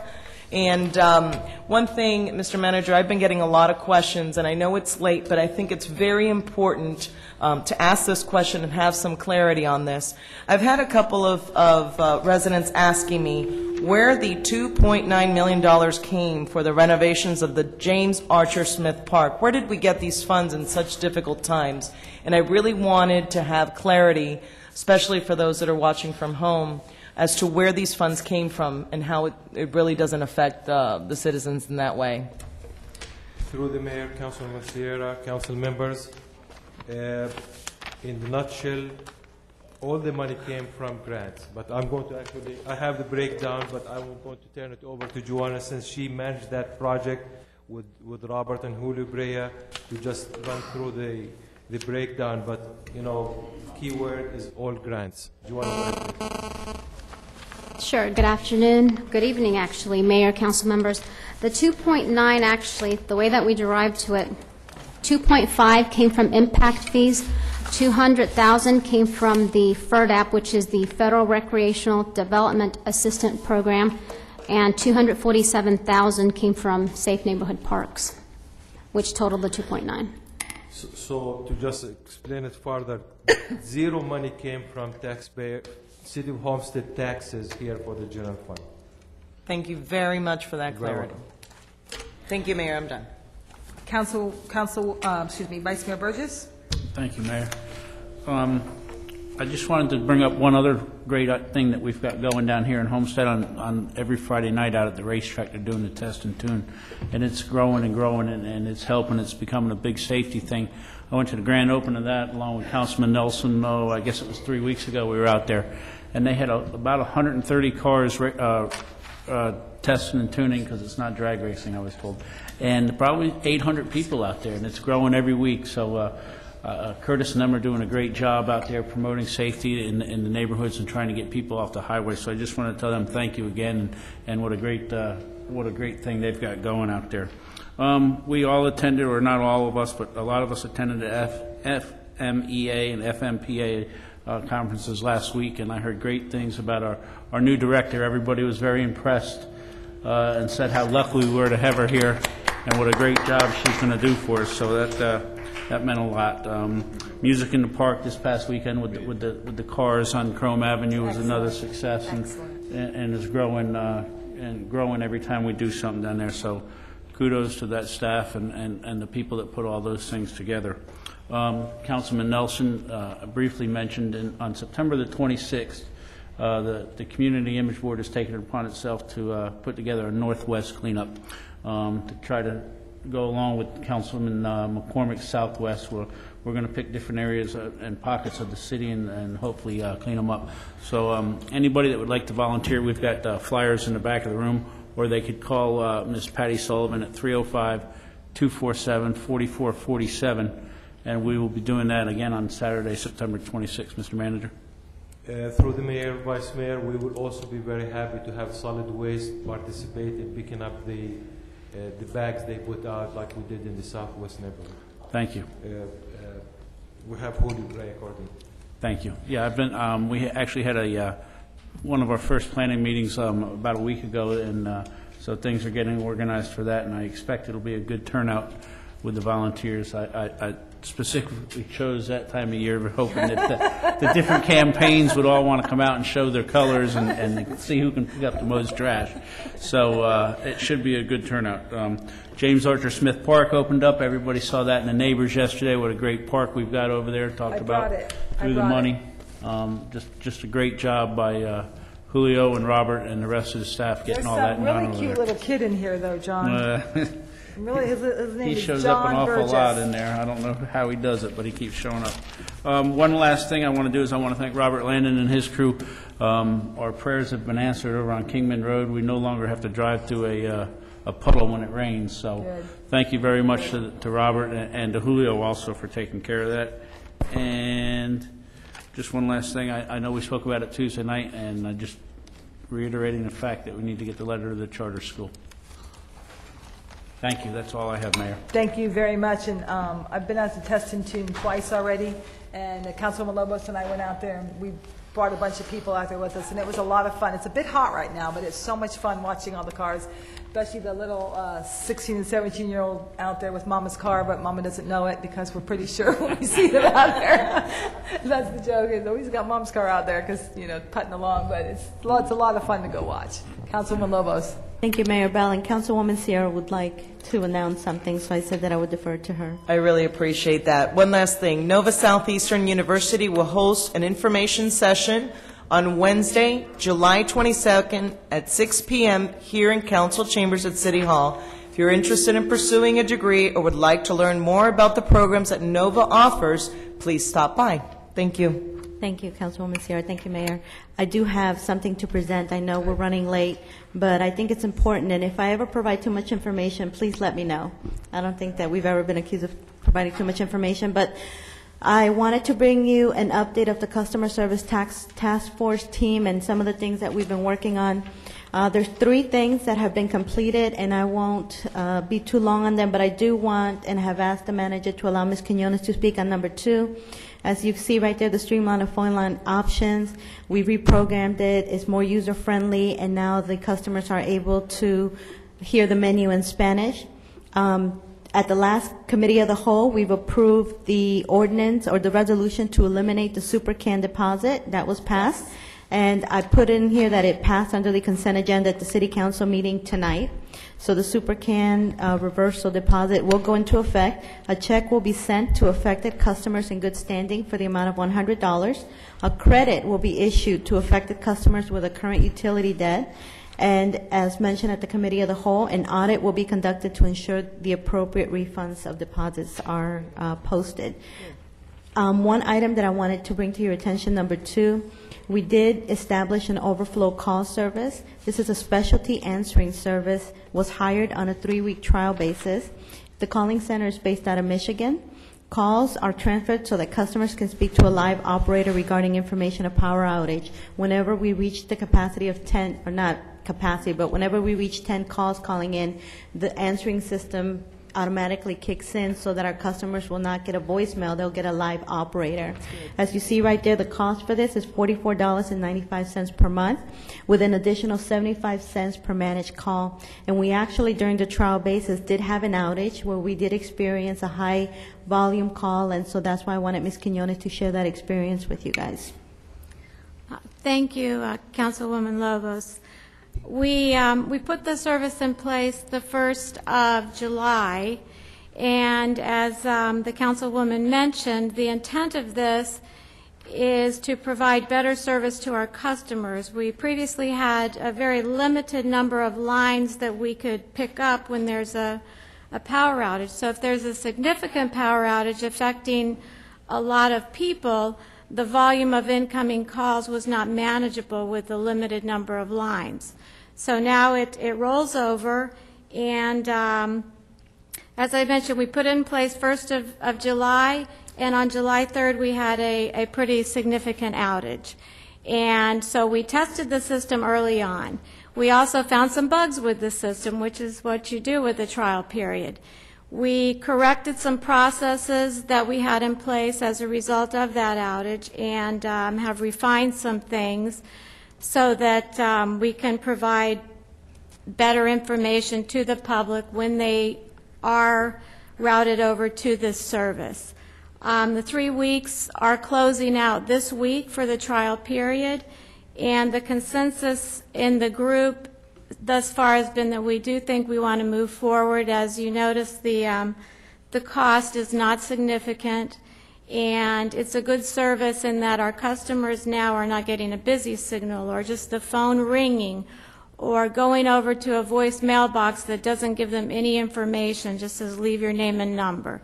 So we do anticipate that we'll continue tweaking this process. It's by no means perfect at this point, but we think it's providing a better service to our customers for the energy services for the City of Homestead, and we've been pleased. Thank you, Ms. Quinones. Vice Mayor, I see you leaning forward. Do you want to ask a question pertaining to that? Yeah, one quick Through the question. mayor. How is the information being relayed back from Michigan back to here so we know that we're getting all the other stuff? I mean, that it's being given to the proper channels down here. Very good question, Vice Mayor. We have two things going on. If the customer states that it's an outage or an emergency, because sometimes there are emergencies that are not outages, the care center has the phone number list for our on-call supervisors, and they will contact the on-call supervisor. If it's after 10 p.m., they'll contact the dispatch as well, because dispatch is 24/7.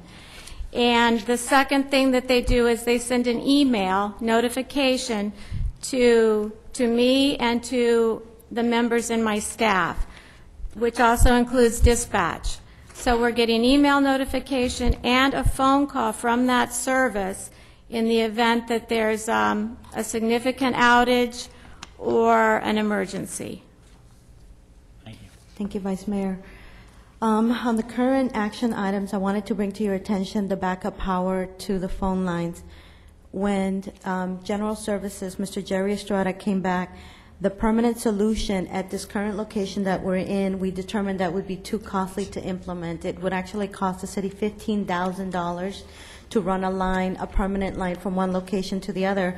In light of the fact that within the next 2 years, we're going to be moving to a new city hall, the committee determined that it would not be wise to make a significant investment like that. All the solutions that we're bringing to this council, we're making sure that we're just not throwing money, $15,000, to solve something that in 2 years, we're going to have to address again. So what we have right now is a backup power that provides up to 30 minutes of power after an outage, and what we talked about is the city manager is going to visit the site, and he's going to determine what the best solution is and the most inexpensive, good solution to come and present to council. And if it doesn't cost anything, it will be handled administratively.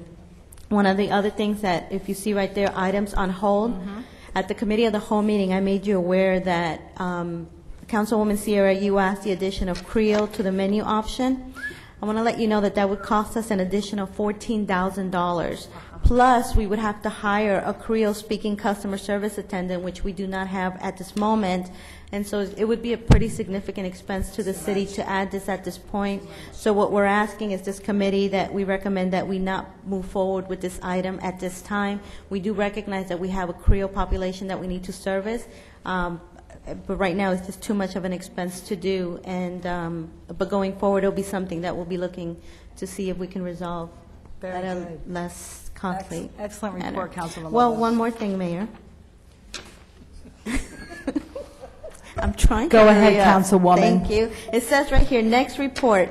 We went to the FEMA conference, the FMEA conference, and one of the experts told us that what we need to do right now is we need to provide a lot of information to the city. And I was glad to hear it, because guess what the committee had decided at the last meeting?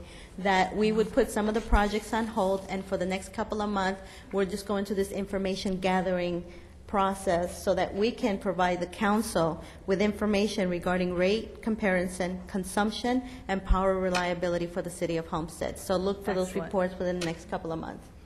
Thank you so Mayor. much. Thank you very much. Councilwoman Sierra already stole this thunder, but we did receive a letter from South Dade Venture Community Development District, Waterstone, really commending Officers Kennedy and Soto for their great work. And I just wanted to, again, compliment them, and I think maybe we can compliment Officers Soto and Brian Kennedy in the public. I think that would be the appropriate thing to do.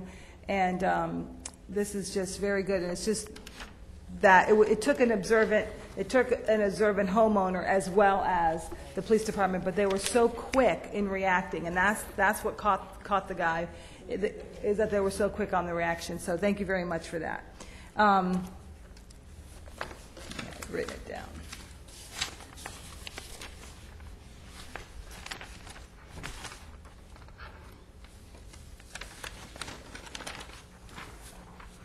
I guess I had written everything down. Wait a minute, 1 second.